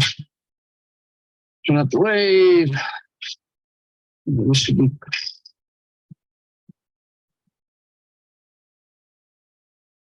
A little more on my tailstock pressure.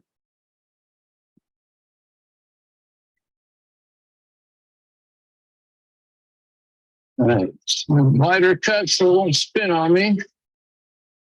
Yeah, we'll turn this thing down, don't I?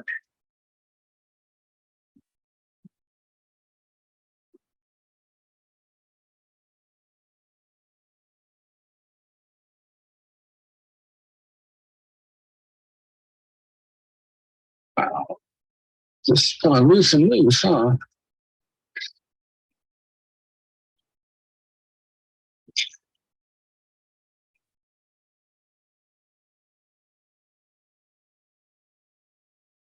It'll get better once I get all that square out of there. It won't spin as much. Get the whole thing round. There we go.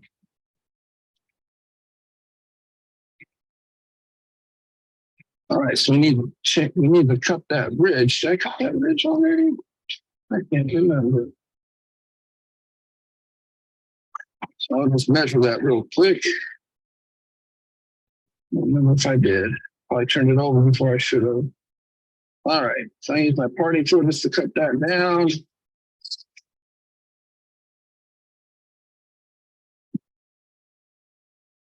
meant to do it when it's facing the other direction.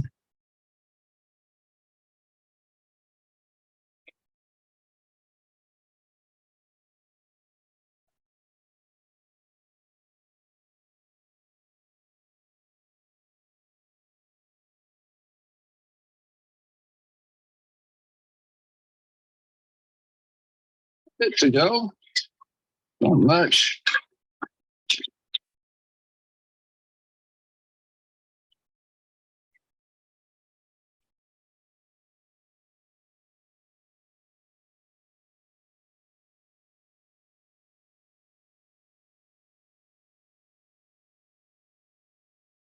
It's like it's just about there.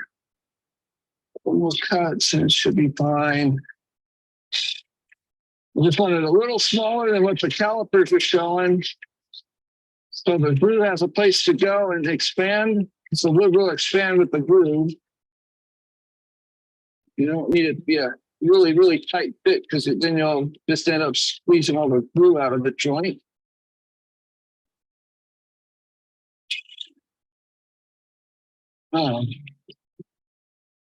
Almost down to the size of that hole. Don't want to go much more than that. Yeah.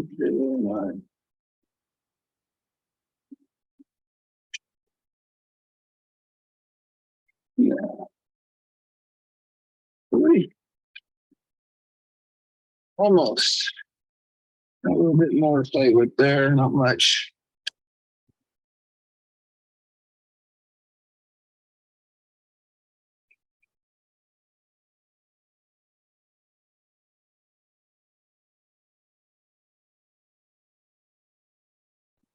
Good slide on there.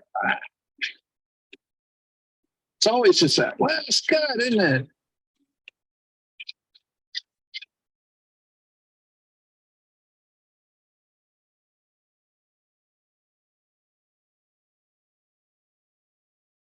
There we go. That's right. There we go. All right. Now we can start shaping it. I'm going to grab me my large spindle gouge here and start shaping it. So what I want is a wide bottom on this. And then thin it down towards the middle here.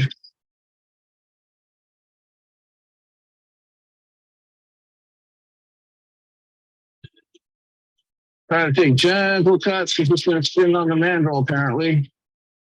I have to add another paper towel to it maybe. See how it behaves. There. When we're getting close, we'll drill a hole for the little bird to get in and out. Place for the perch.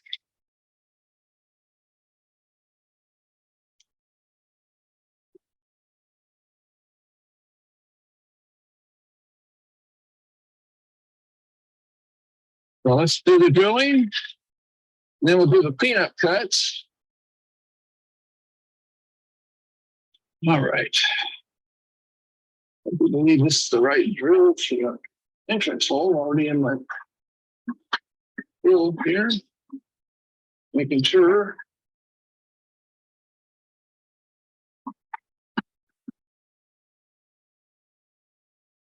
We'll hold it up to my diagram here just to see. Yep. All right. Same thing. We want it a little bit lower because of the overhang on the roof. On the roof there. So we want to just find a pretty spot. Yeah, this looks pretty good. We're just gonna go a hole right here. See. And you'll feel it when it goes all the way through.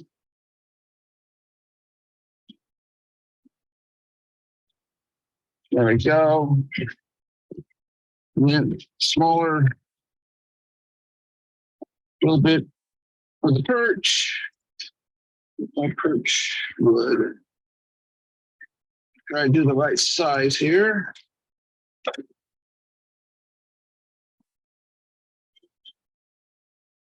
And my perch wood. Give me 1 second here. There's some right there. Use for perch. All right. And I'll see if this larger drill is the right size. Yep. All right. So we need to use the same size drill bit for the perch. Because I'm using a branch like this for the perch. It'll come out. There. So I might get another bigger drill bit, see if I can drill out that smaller hole there and make it a little bit bigger for the entrance.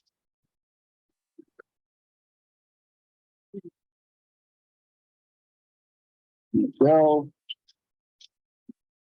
let's see if I got a slightly bigger drill bit here. We got a whole bunch of drill bits, so I don't think they'll have a problem with getting a little bit bigger.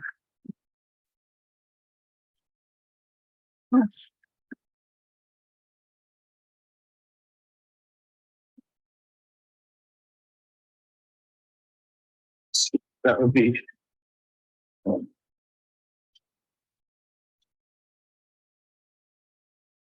Let's go with that one.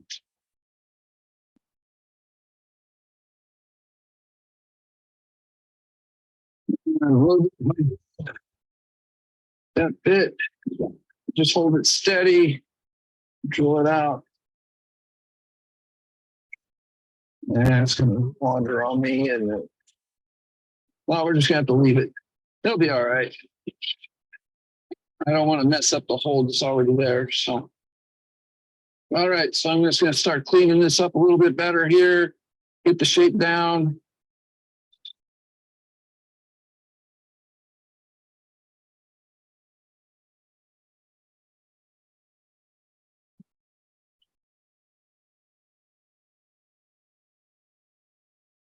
And we just need to curve it in just a little bit for where it goes into the roof. Right there. It was a nice, just off the wing cut. It hit the hole, and that's what made it stop spinning. Hit that hole again. And we can just come back and kind of clean up those rough edges.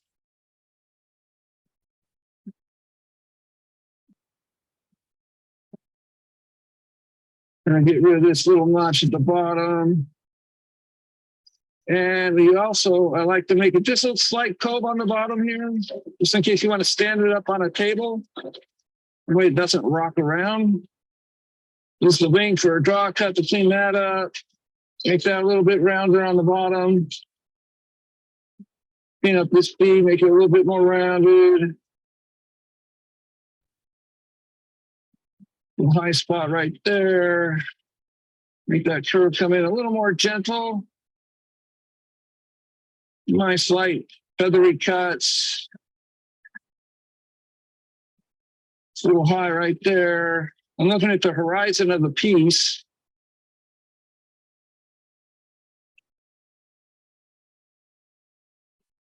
Just to make sure there's no big bumps or grooves left in the wood.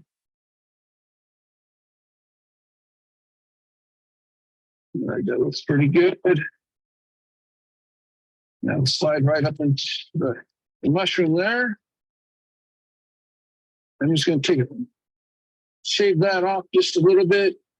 So it's a little more deeper than I need. I want to make sure it doesn't bottom out before it goes all the way in. So I'm going to grab my parting tool.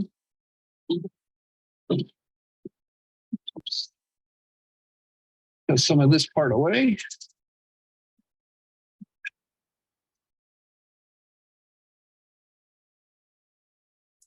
Put this down to the size of the mantle there. There we go. I think I've got it. Looks like it. All right, that looks good. I'm going to tighten, take this, back this off a little bit. So I need to get rid of that little notch right on the bottom there.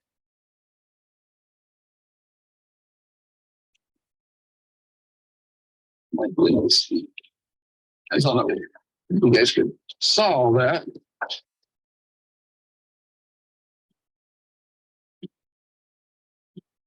All right. Spindle gouge.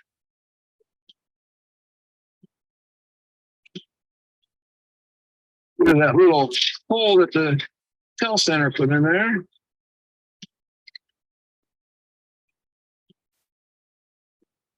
All right, time to hit it for sandpaper.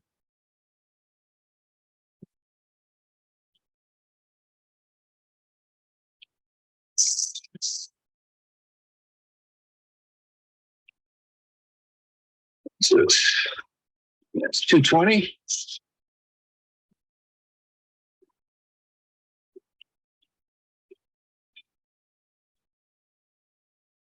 Smooth out any little marks that it might left behind.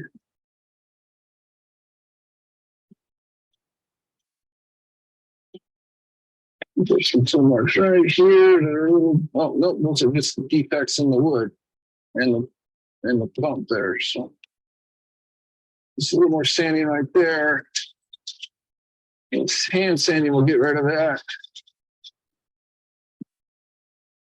Sand with the green.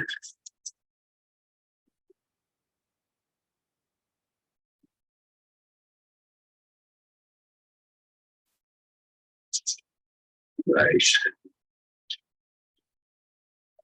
More sand on the bottom here.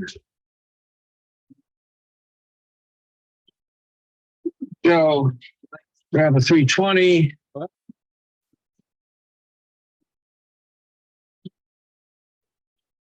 Finish it off.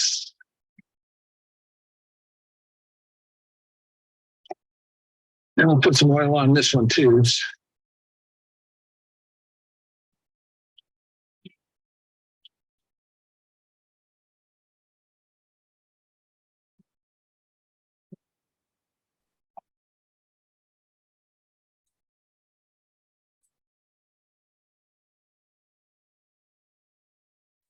There we go. Piece of paper towel and some oil.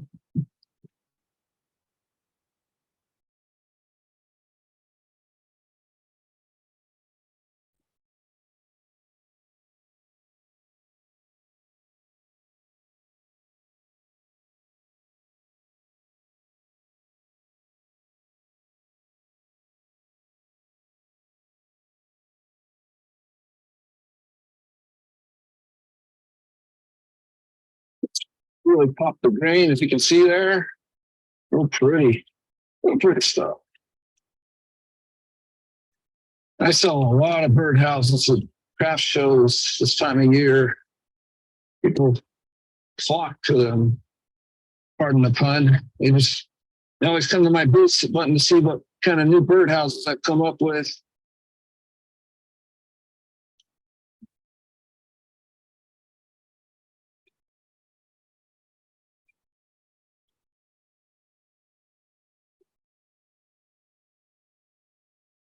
Usually I make the body a little shorter than this, but at the same time, let's turn that way. And we'll have that chimney coming out of it. My oil on the ground. And stick that stick in there, just get an idea what the chimney will look like. I haven't cut it yet, but gives you an idea. And you can turn the top to where you think you like it. But this would be shorter here. Pretty neat.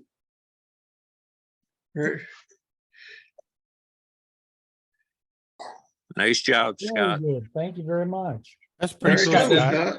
I like that. Now, these don't hang, right? They sit on a table, or they sit on a table or something. Yeah. Okay. Nice job, Scott. Good job, Scott. Thanks a lot for sharing, actually, really. Way to step in there. You got one that you can show us that for a longer amount of time? Like, Huh? you got one to show off, like right there around you somewhere? That's what I was looking around for. I probably got them all put away for the season, unfortunately. So Thanks for the demo. sure. Yeah, was thanks great. for the demo, man. I'm glad you liked it. Yep, we did. It's the last minute. it. Guy has some good ideas. You guys would enjoy it. Yeah, it does have some good ideas. Yeah, so Thanks there was for a couple stepping up. questions there was a couple questions in the chat. Ruby, you had a question. You want to go ahead and ask it?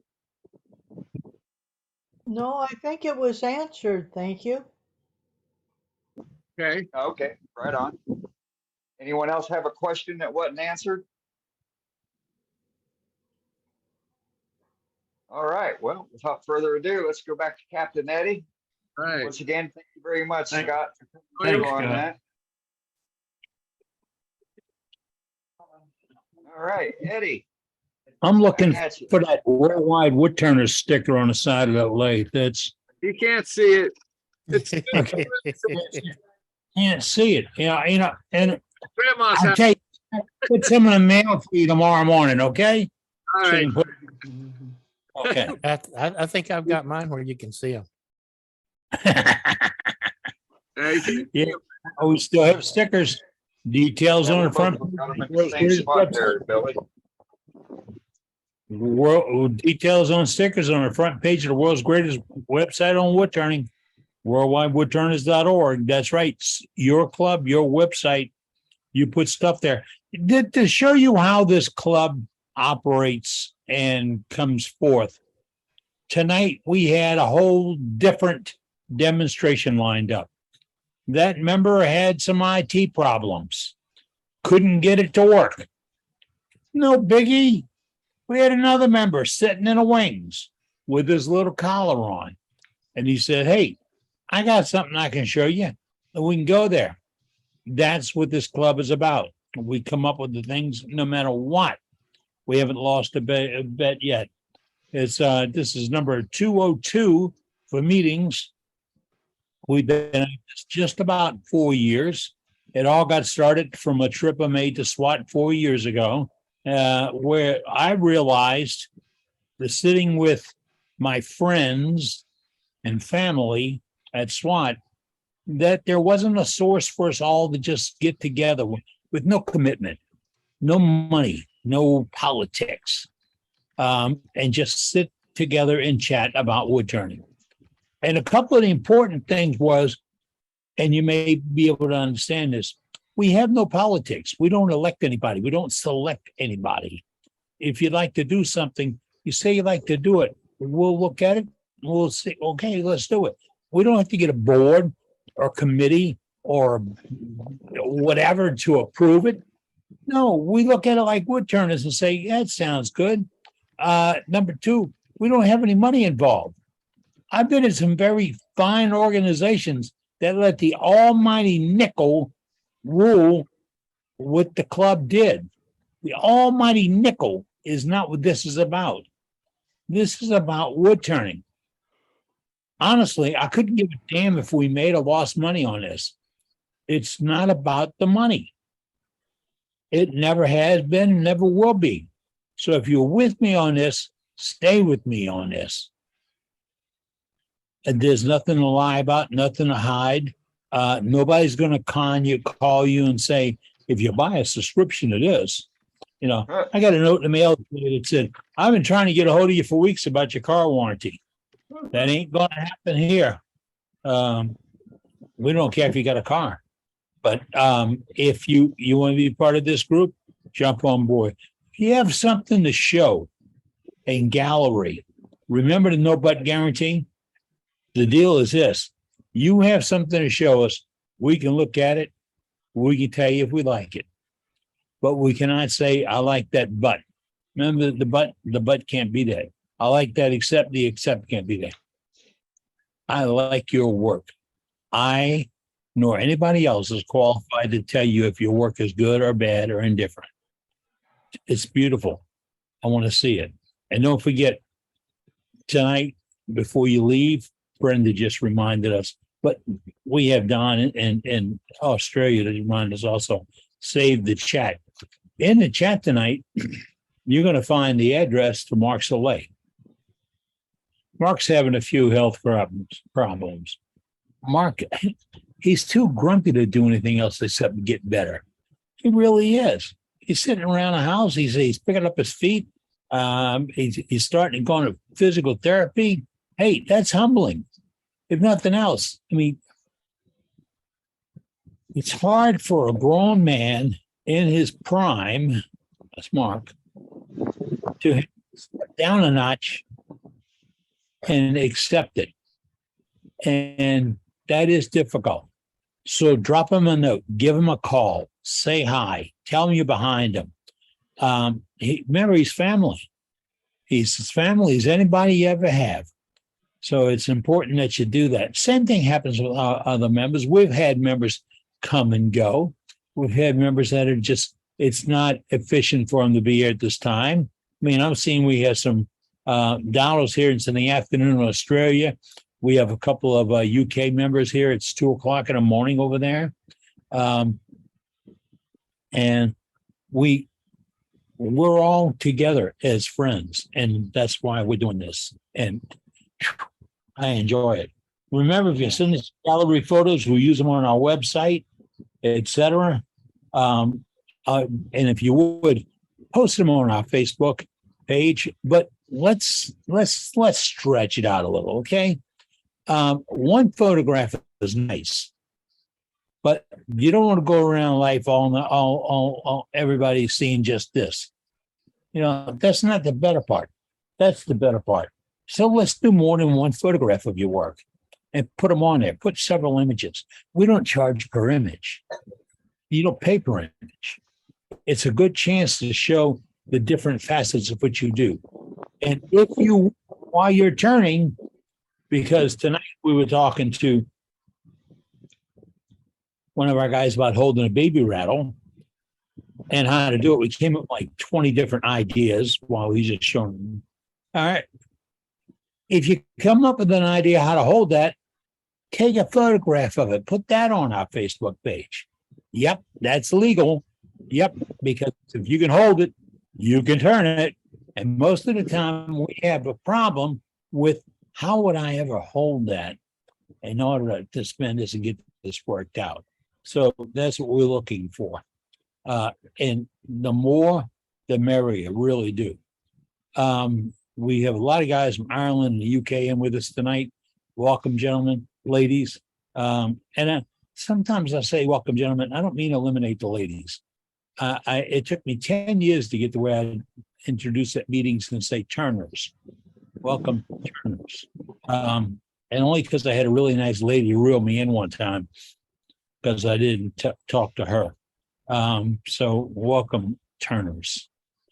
All right, if you got something to show on gallery tonight, popping in there, say I got something to show.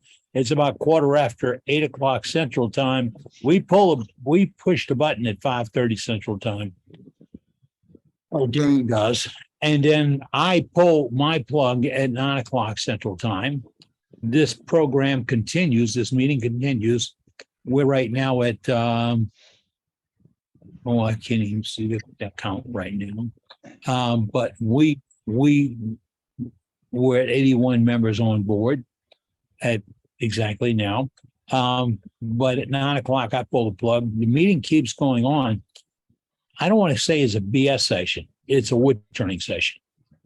And some really good technique and style come forward. And some professional turners who are with us right now and teach for a living and charge for the demonstrations will be right there and sharing ideas and secrets and tricks and all. And if you got a problem, you can bring the problem. You can bring it here now, but you bring the problem. Like I'm trying to hold this rattle, and Tim Hatch said, "Well, you can bring up a dead center or a sacrificial center. I call him a dead man. And then when you cut, and if you make contact with this, it's only wood. You just cut the wood away, tighten it up, cut away, cut it. And those are all ideas on how to hold pieces. It's a great idea on how to hold pieces. In fact, I'm up for that for somebody to do. If you can hold it, you can turn it demos, even if they're just little 5-minute demos to show members that it is really, it's things you got to play with to come up with solutions. And everything's possible. Remember, there's no rules.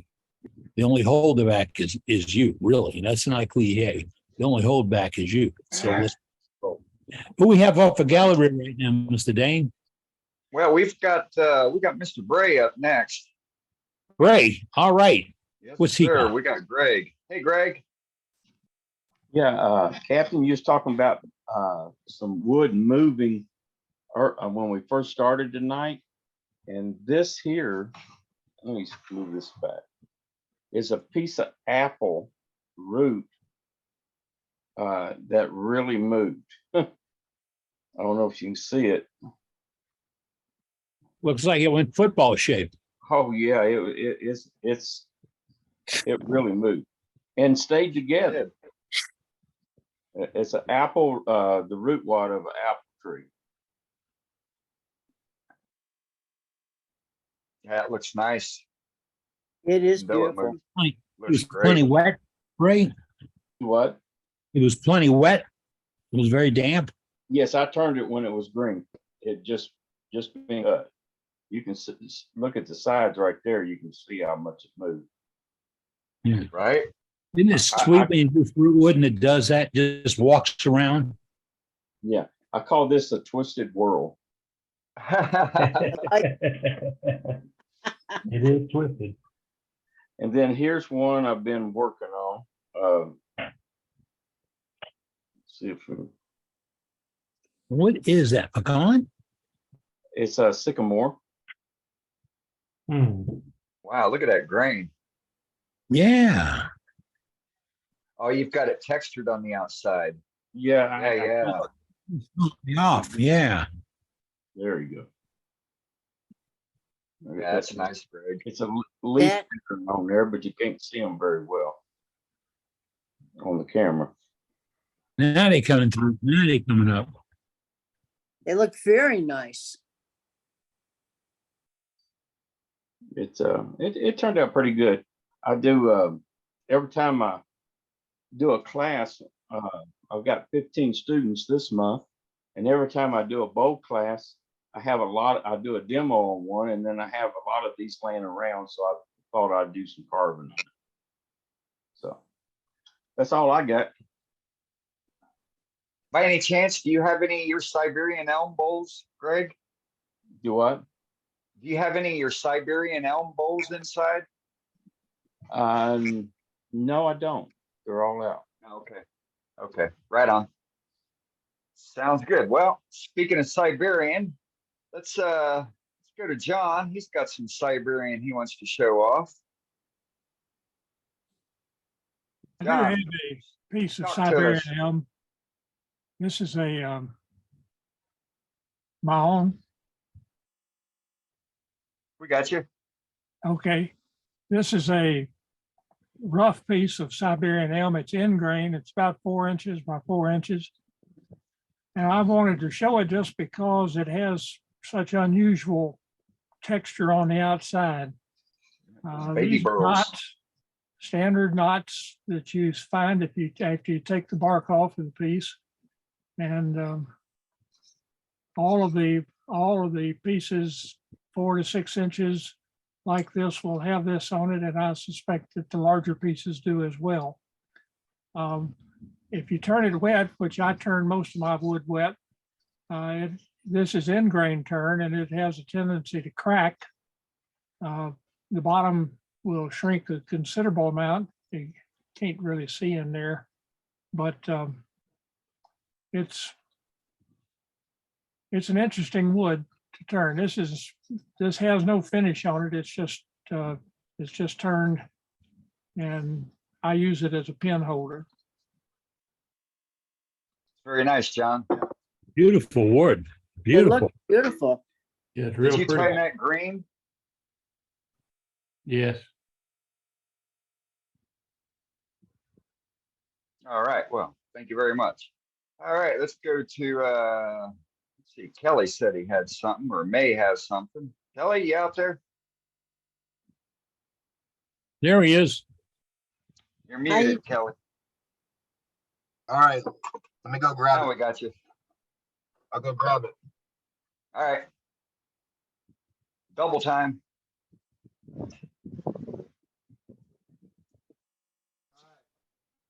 I had a pretty good sized piece of mesquite that I was cutting up over at somebody's house. We were making our little pieces for the acorns.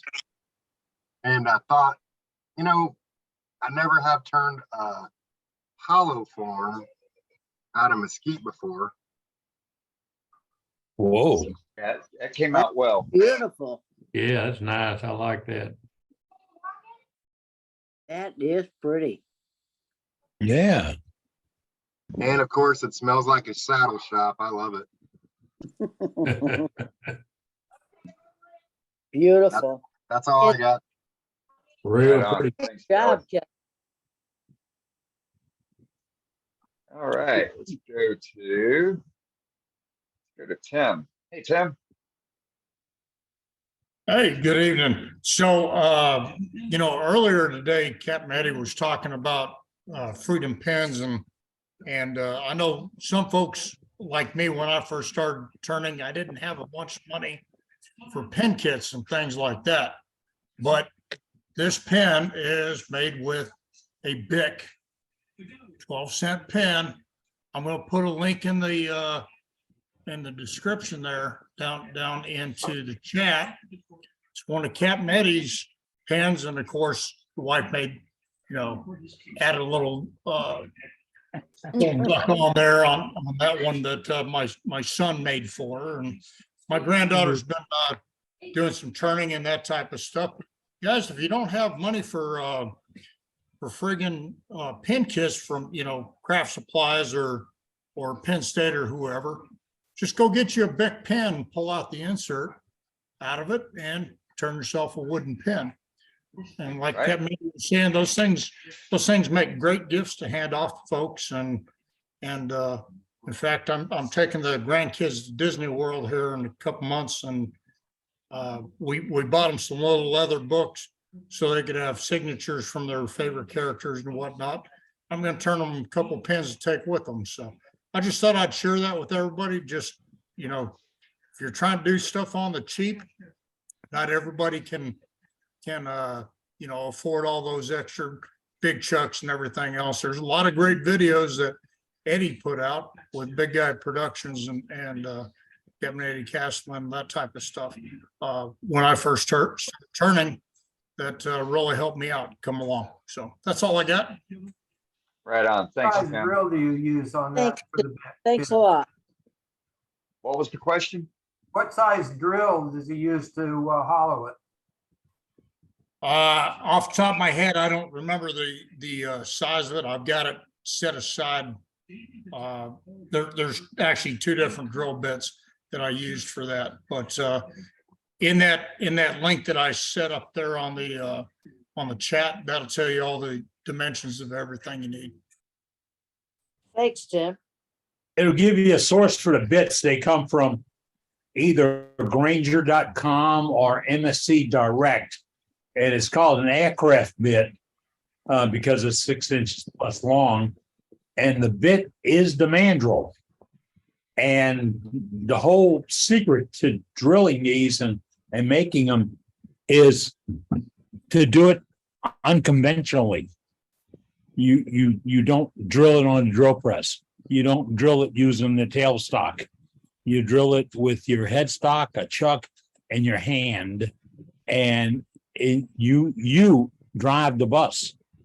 And you'd be surprised how well it works. My mentor, Obi Lacoste, where that's where Obi Shine Juice came from, he was going through the side of blank, slept one after the other, trying to get this to work.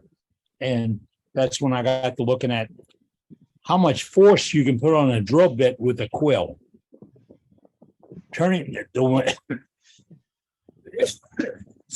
turning a handle on a tailstock puts a lot of force on a drill bit, puts a lot of force on your Forstner bit, puts a lot of force on anything. That quill is a lot of torque going down. So you remove all that torque and you put the torque right here. It's right here in your hands. You don't need any more than that. You drill, you relieve, you drill, you relieve, you drill, you relieve, you drill, you relieve, and you get all the way through, and you don't throw anything in trash, and you don't smoke it and burn it. And if you use the right size, and trust me, I cannot do names. Cannot do drill bit sizes right now, but I have several videos in my channel about doing this. There's one bit I can drill it with. The bit will fit, the Bic ink pen will fit right in there. And I get a box of those pens for 10 pens for under $1 at Walmart. Now, I order them from Walmart.com or whatever, but don't try to beat that with discount pens at Amazon. I have a thing against Amazon. I buy a ton of stuff at Amazon, but it's the Bic brand that matches that size. And the other ones come about bigger and smaller, and they don't work out just as well. And then you make your little furl, and trust me, This is a 6-minute. This is drilling to finish. 6 minutes total. Flat out, make it out of 2x4. Make it out of any shop scraps you want. Have a lot of fun with it. I'm glad to see Tim's doing that. And it's a fun way to make pens without a lot of expense. And every single one, I can guarantee you, will be unique. And they'll never get another one like it. Never. My wife has got them everywhere. I mean, when I was back in the shop back there, I turned 15, 20 in a day and have a little fun with it and bring them to her. She'd take them like they were candy, give them away to her sewing friends and such.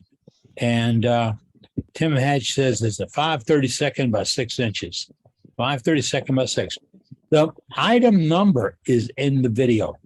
So if you want to go buy it at Embassy Direct or Granger, I do know that Ace Hardware used to sell that aircraft in their Hanson line, but some stores don't carry a full line. So I buy them, and that bit only touches that wood, nothing else.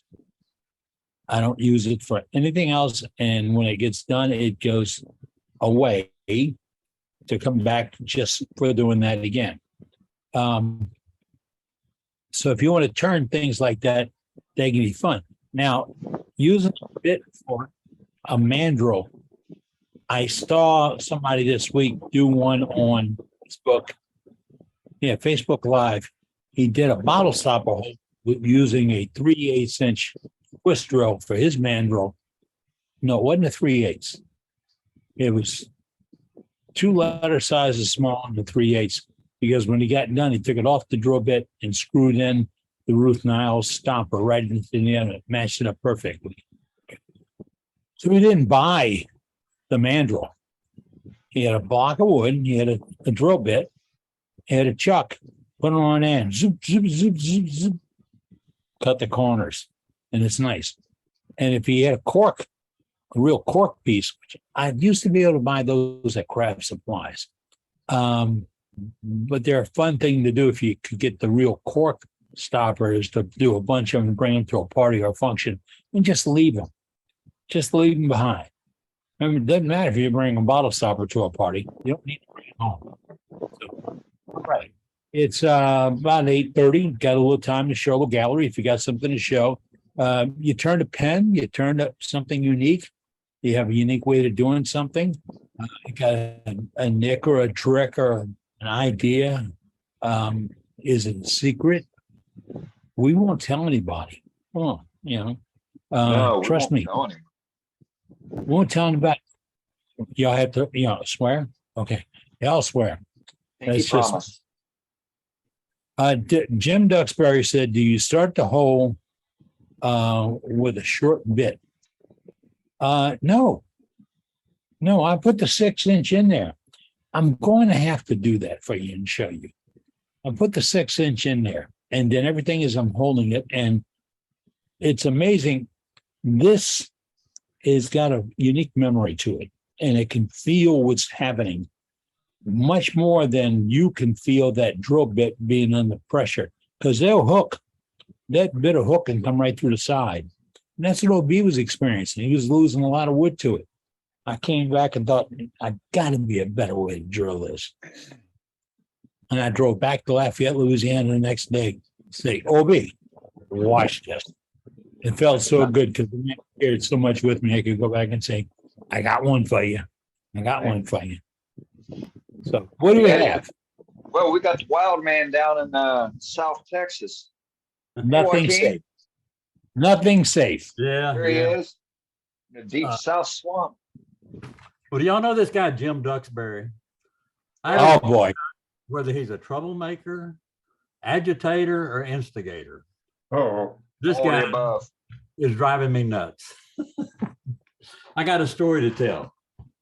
So, I started using the Duxbury jig and the Journey jig, and I made some of this made out of Corian, pendulum, and I made this one. And my wife and her sister saw these things and says, well, you're going to have to make pendants for all the girls at Christmas time. This is inlaid with turquoise. So That's pretty. Jim, he shows us this lattice thing. Those right? are excellent, man. Those are awesome. And so, thank you. And so I've got the turn one, right? And so this is my first one. Cool. This is out of rosewood. I decided rosewood didn't work. And also in making my tool. Well, still pretty though. Yeah. Looks good to me. And so I said, why don't I make a tool? You know? So I took some 1/4-inch key stock. Well, it's not key stock, it's high-speed steel. And I don't know if you can see how well that is. And just this is a 1/4-inch and put a 1/16 on one end and an 1/8 inch on the other end. And I thought, and then how am I going to stop it? Jim says he gauges this thing. Well, I happened to find this little old deal here. I'm going to show you. First of all, I found this box tool rest. I said, well, that'll work good. And then if I put this little stop on there, you know, well, if I go up there, I go so deep and it's not going to go no further. Okay. Worked pretty good. Sure. You want to true this up with your bed. Right. And then when it stops, it's straight in there like that. Yep. Good idea. Cool. Yeah. And I thought, well, now I'm tearing them up, still tearing them up. This is here all tore up. And I found, and I was grinding them, the tip of that thing, like this. Oh, shoot. You know, relief on both sides like you would do a badant. Mm-hmm. All right. My center hole was getting bigger. I couldn't figure out why. And I figured, oh, well, one side's got to be the radius of the hole to keep from tearing the thing up. And so I ground it to that. And so let's see, this one here. Does the radius go on the outside? This inside radius, your small radius. Okay, the inside. Yeah, the outside of it. But outside fits into that. It was making it bigger. Let's see, that's the 1/8. Let me get this off here.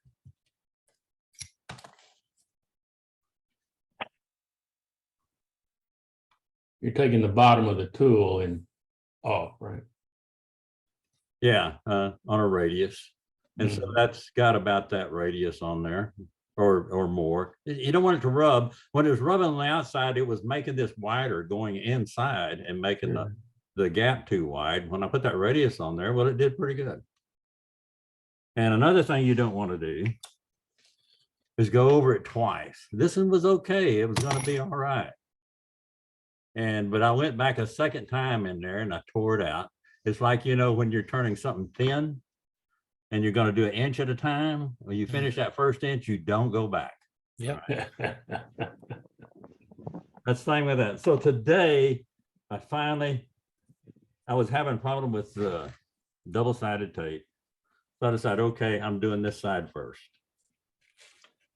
And then I was using let's see, double-sided tape. I used the thin stuff and one flew off. So I used the thick stuff. And then I did this. And this has turned out good. This is done out of Purdue. But then I learned something else on the depth. So I drilled my tool handle where I could go back in there pretty good. To keep from using that stop that I was using before, I trued this up a certain distance, you know, and trued it up with the bed. And this one, I let this stop it. I measured everything, I would go so deep. And so my tool rest stopped it from going any further. I didn't need no depth gauge or anything. And Jim, I was talking bad about you several times. I bet you. It's a good feeling. Hey, I like the tool handle. Man, that thing's fabulous. Well, thank you. I think tool handles ought to look like. Holy smokes. Yeah. Little segmented. That really nice job. My buddy Glenn made this one and give it to me. And but it's been fun. I can't wait to do some more. I'm gonna pick your brain at SWAT. You got it. It won't take long. And I'd like to know what tool you use to do yours sometime, you know, those that you did. I mean, they're so smooth and crisp, the lattice work you do.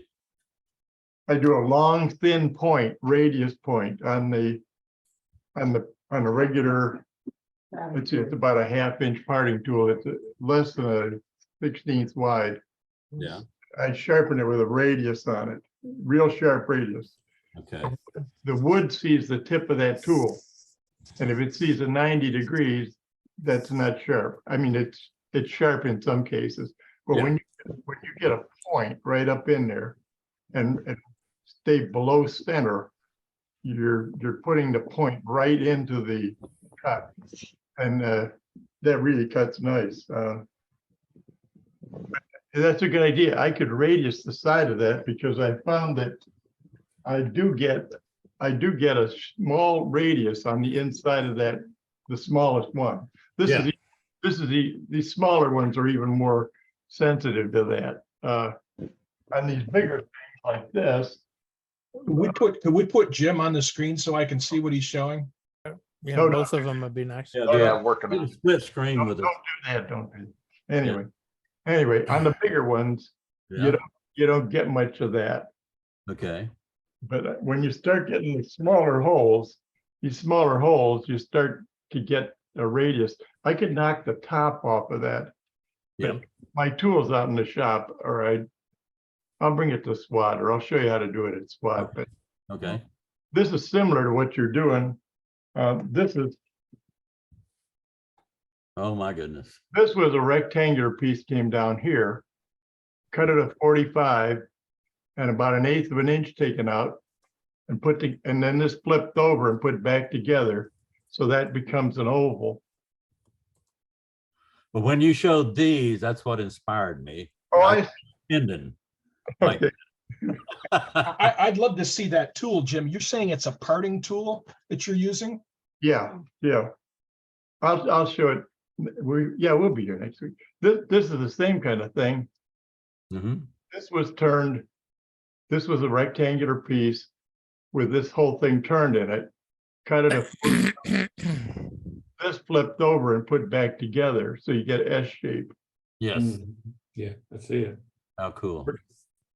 Yeah, very cool. Things with these, but that's a good idea. You can see there's a small radius on the inside of on each one of these.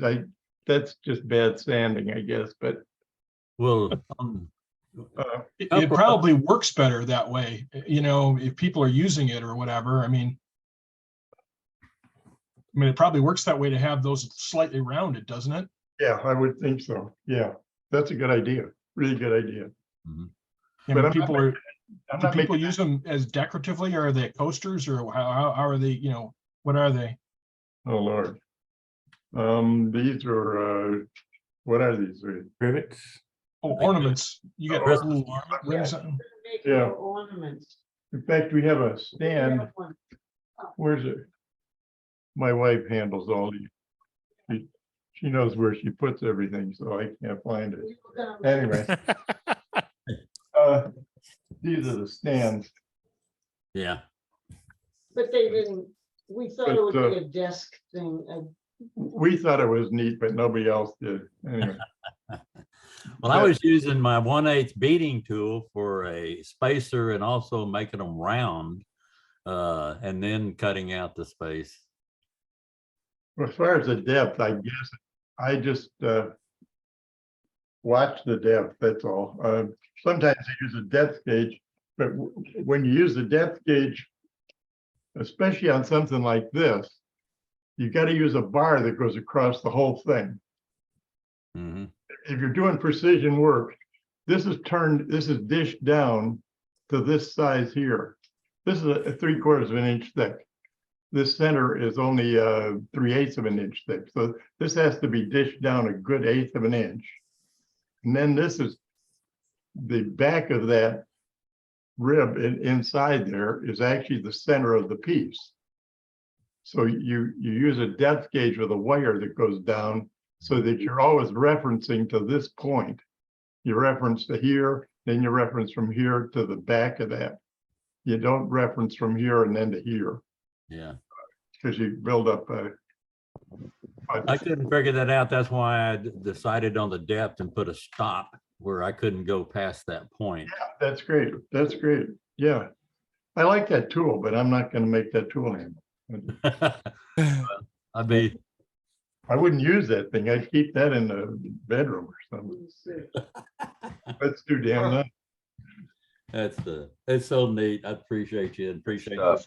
It's fantastic. Thank you, you two. So thought provoking. Yeah. All right, let's go back to Austin. Kelly, wake up. Okay. So I was going to show this. I went over, you guys probably know Lynn Brissett. I went over his house and hanging out with him. And I had a little booth to set up on Saturday and kind of wanted some extra small items that I could take with. And I had a few ring boxes and he had some laid out. So he just showed me a cool, easy way to make these little ring boxes that really turn out really cool. And they're pretty fast too. And you can do, you can do a lot to them. All you need is a board that's at least an inch thick to even do it. And so I just cut up a bunch of mesquite blocks and just kind of, set up production, kind of just made production boxes. And then these little inserts on the top, I don't know what the guy's name is, but it kind of rewind the last swap when right before you go down the escalator, the guy that sets up to the left, if you're facing the escalator that had all of the resin pen blanks. I don't remember what that guy's name was. Eugene. Oh yeah. So he's got some boxes of cutoffs that he sells too. I don't think he advertises that. They're just kind of like around the corner on the floor and you can buy the cutoffs. And so basically I just bought Len had me buy a stack of these resin cutoffs and let me grab them. They're cheap, huh? $1 or something.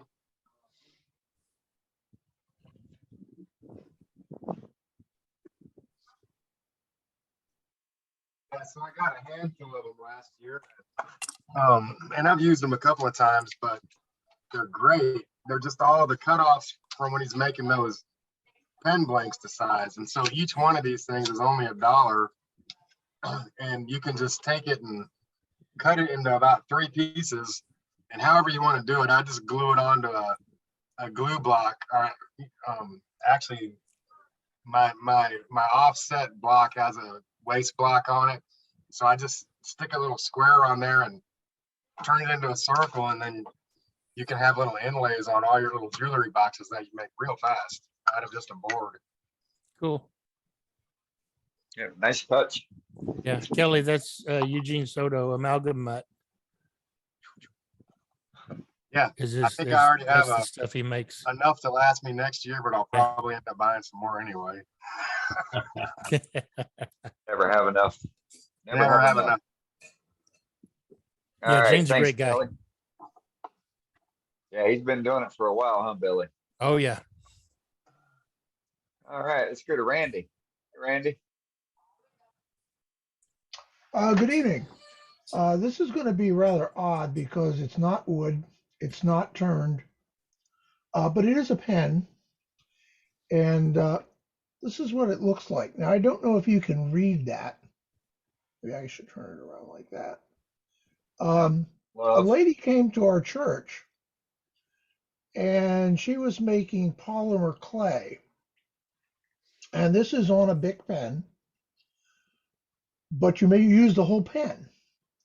You take the tip out, you pull it out, and then you put polymer clay on the outside. And she has rather a lot of different molds used for polymer clay and for candy and different things like that. And so she had different different things. This had all kinds of shells on it, and so I made that, and then it gets baked, and then stain the outside, so that the stain gathers in all the little cracks and crevices. And the idea here is to create some seeds of creativity. So Looks good, Randy. I made this several years ago, and so that's my creativity. Yeah, right on. Definitely unique. All right, let's go to, oh, let's see, Howard, you still on here? Yeah. Yes, I'm on. Can you hear me now? Got you. Yeah, I got you. Okay. All right. I just spent about 3 weeks working on a piece here, and so I don't know if you can see it. Oh yeah. But it's poplar, and it's been dyed black, and so Yeah, that's gorgeous. Good, nice job on that. yeah, about 3 weeks of wasted time, but anyway. Oh, I wouldn't call it a waste. Nice, though. Boy. Looks like it was Gonna worth be the a one of a effort. kind. Gonna be one of a kind, right? 60 grit sandpaper and files and rasp and jigsaws and elbow grease and stupidity, I think, just about. First time and last time, right? Probably, yeah, probably. So, but anyway, that's all It about looks all. nice. Well, thank you. It does. You did all right. I don't care what anybody says about you. Yeah, really. Okay. Don't expect to see anything like that out of my shop. Yeah, right. That makes amen. Mine either. It's too much carving. Yeah. Yeah, exactly. I still say I'm not old enough to carve. Yeah. Yeah. Well, that's all I got. All right, thank you. Pretty. That, and I don't All have the right. patience of Jim Duxbury. Go to Glenn. Hey, Glenn. Been a while. How you doing? How y'all doing today? Doing good. I got a few things here to show. We had a little bowl turning session a few weeks ago, and it's just a little bowl I turned out of hackberry, and just a little it's about 3-inch diameter, and it's really pretty. When I checked on the inside, when I was turning here, this OD, I had a lip. I didn't want to get too close to the jaws. And so then when I turned it back around, I said, well, I'll just leave the lip on there in it. So it looks kind of like a little pot. Yeah. And so just a little one out of hackberry, and I put the little burn lines in it to accent it a little bit. And then we're always when we're we don't like hitting our elbows into our live centers or our drills. And so I made there are a couple of caps to go over the quill on your tailstock. That way you take out your live center or your drill. And so you don't get chips into your quill, into the taper. So I made a couple little stops where this way it slides over the quill and it has a magnet in it, so it'll stay in place. That's a cool idea. And then when you take it off, I put a magnet on this side where it will, you can just attach it to the outside of your tailstock. So cool. I made one out of walnut for my Powermatic, and then I made another one out of mesquite for my my little jet. Way to go, Glenn. That's a good idea. Yeah. And then our club, well, August at SWAT, well, I won't be going to SWAT, but our club, we always have our challenge for August is Beads of Courage boxes. So I did one, I did a rectangle one. I did turn the knob, and it's out of mahogany, and the lid is out of maple, and I wood burned the brick pattern on the lid and on all the sides. I didn't want to do the entire box out of the wood burning, but I just did about 3 rows on the bottom, and that way it just it's That's a pretty inside. box. Easy for the kids to open and close it. Yeah. So I've made this. It's about 4 by 6 inches. And then I did another one, and the lid on this one's out of walnut, and it has I did the turning. It did some texturing on the inside on the lid, and then the bowl. I did some wood burning. It's the characters from the Minions. There you go. That's cool. I did. There's five different ones I put on there. I know there's a lot more, but I just put. That's cool. I think there's 3 girls, but I only did 2 girls, and the other 3 of the Minions on there. So, and did a little bit of texturing on the bottom, and this is out of Tupelo, and so had some leftover from some of our carving. So cool. So, I'm gonna have to look up what a minion is. oh, it's a cartoon characters. There's a few movies. They come on. I don't have grandkids yet, so. Okay. Well, I didn't either, but my daughter liked them, and I even watched them. So it's neat. It's better than some of the other movies to watch on TV. So Yeah, I get you. Yeah. Yeah, it's a good one.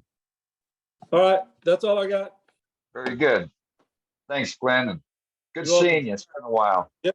Yeah, I've been doing a lot of flat work and doing some flat work for the ladies at church, and I had hand surgery to do fix the trigger finger, and so just getting a lot of stuff ready. My daughter's getting married in September, so I've been busy with a lot of other stuff too. So very good. Yeah, having that trigger finger is a big relief. I know what you're talking about. Oh yes, I've had it done on 5 different fingers, and I've had the carpal tunnel on both hands. The carpal tunnel was really a big relief on both hands. So yeah, I bet. Yeah, well, good to have you back. Yes. Yep. All right, Eddie, back to you, buddy. Closing ceremonies. All right. Well, it's been interesting this evening. A lot of things popping up. Dane, there's some questions here about you not having a minion tattoo. They think you've got a minion tattoo. So, well, I might. I may have a tattoo. I may have a tattoo that might have morphed to looking like a minion or morphed to looking like something else compared to what it was 35 years ago. Yeah, it could be like a turtle, and move on a little bit. But that's skin art for you. All right, you had an interesting evening this evening, folks, and it's all because of our membership. We say that every week.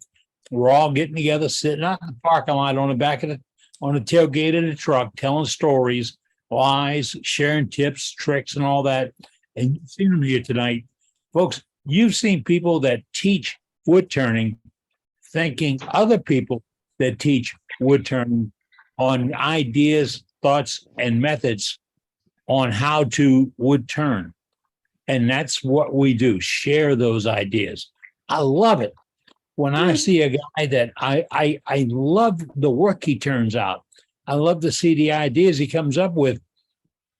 And all of a sudden he puts the brakes on and thanks a guy on the other end of the world for something he came up with that they kind of meshed together without being in the same shop because they're right here, sitting and talking and sharing and all that. So this was formed for that reason.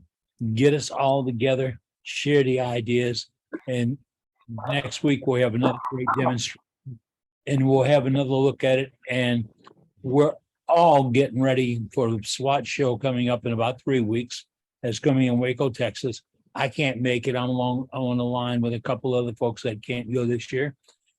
But we're going to send some best wishes, and we're sending a lot of decals to members that are participating in the SWAT show. And they're going to help us get the word out about Worldwide Woodturners. I'm asking that if I've sent you decals to pass out at that SWAT, that you do so, and you tell those folks, this is your wood turning club. There's no two ways about it. There's no money to be made, no charges. We don't have any stock index or anything else. And nobody will know the numbers except you and I. When we sit here on Wednesday nights and we peg right about 100, 110 members, they'd come in and sit with us and share all these stories. And you've seen them. You've seen them tonight. That's what we're looking for. Because every time we had a member, we had another story. We had another thought. We had another process. We had another idea. And every one of us could use another thought, another process, another idea. I want the ones you're holding in up here. I want the ones you're thinking about. I want your secrets. I won't tell anybody. I just share them with me. Okay? That's it. Come up on the witching hour. This continues. Called Learning Talk. And it'll continue on for a while. Dane takes over. And we have 50 people sitting in a meeting room right now. And they're all invited to stay. Don't leave. Don't bug out. Don't think there's a limit. We don't go into overtime. We just sit here and have a little bit of fun. But with that, I'm going to duck out the door. I wish each and every one of you a safe and prosperous week. Please take care of yourselves. And, if you haven't done so, send Mark a little thank you note and tell him to get better. We need that his grumpy ass back in here turning again, okay? It's important to us. It's important to all of us. You can get Mark's contact details along with his cell phone number at marksaleh.com. He's got his cell phone number and address there. Within the chat, the address has also been posted.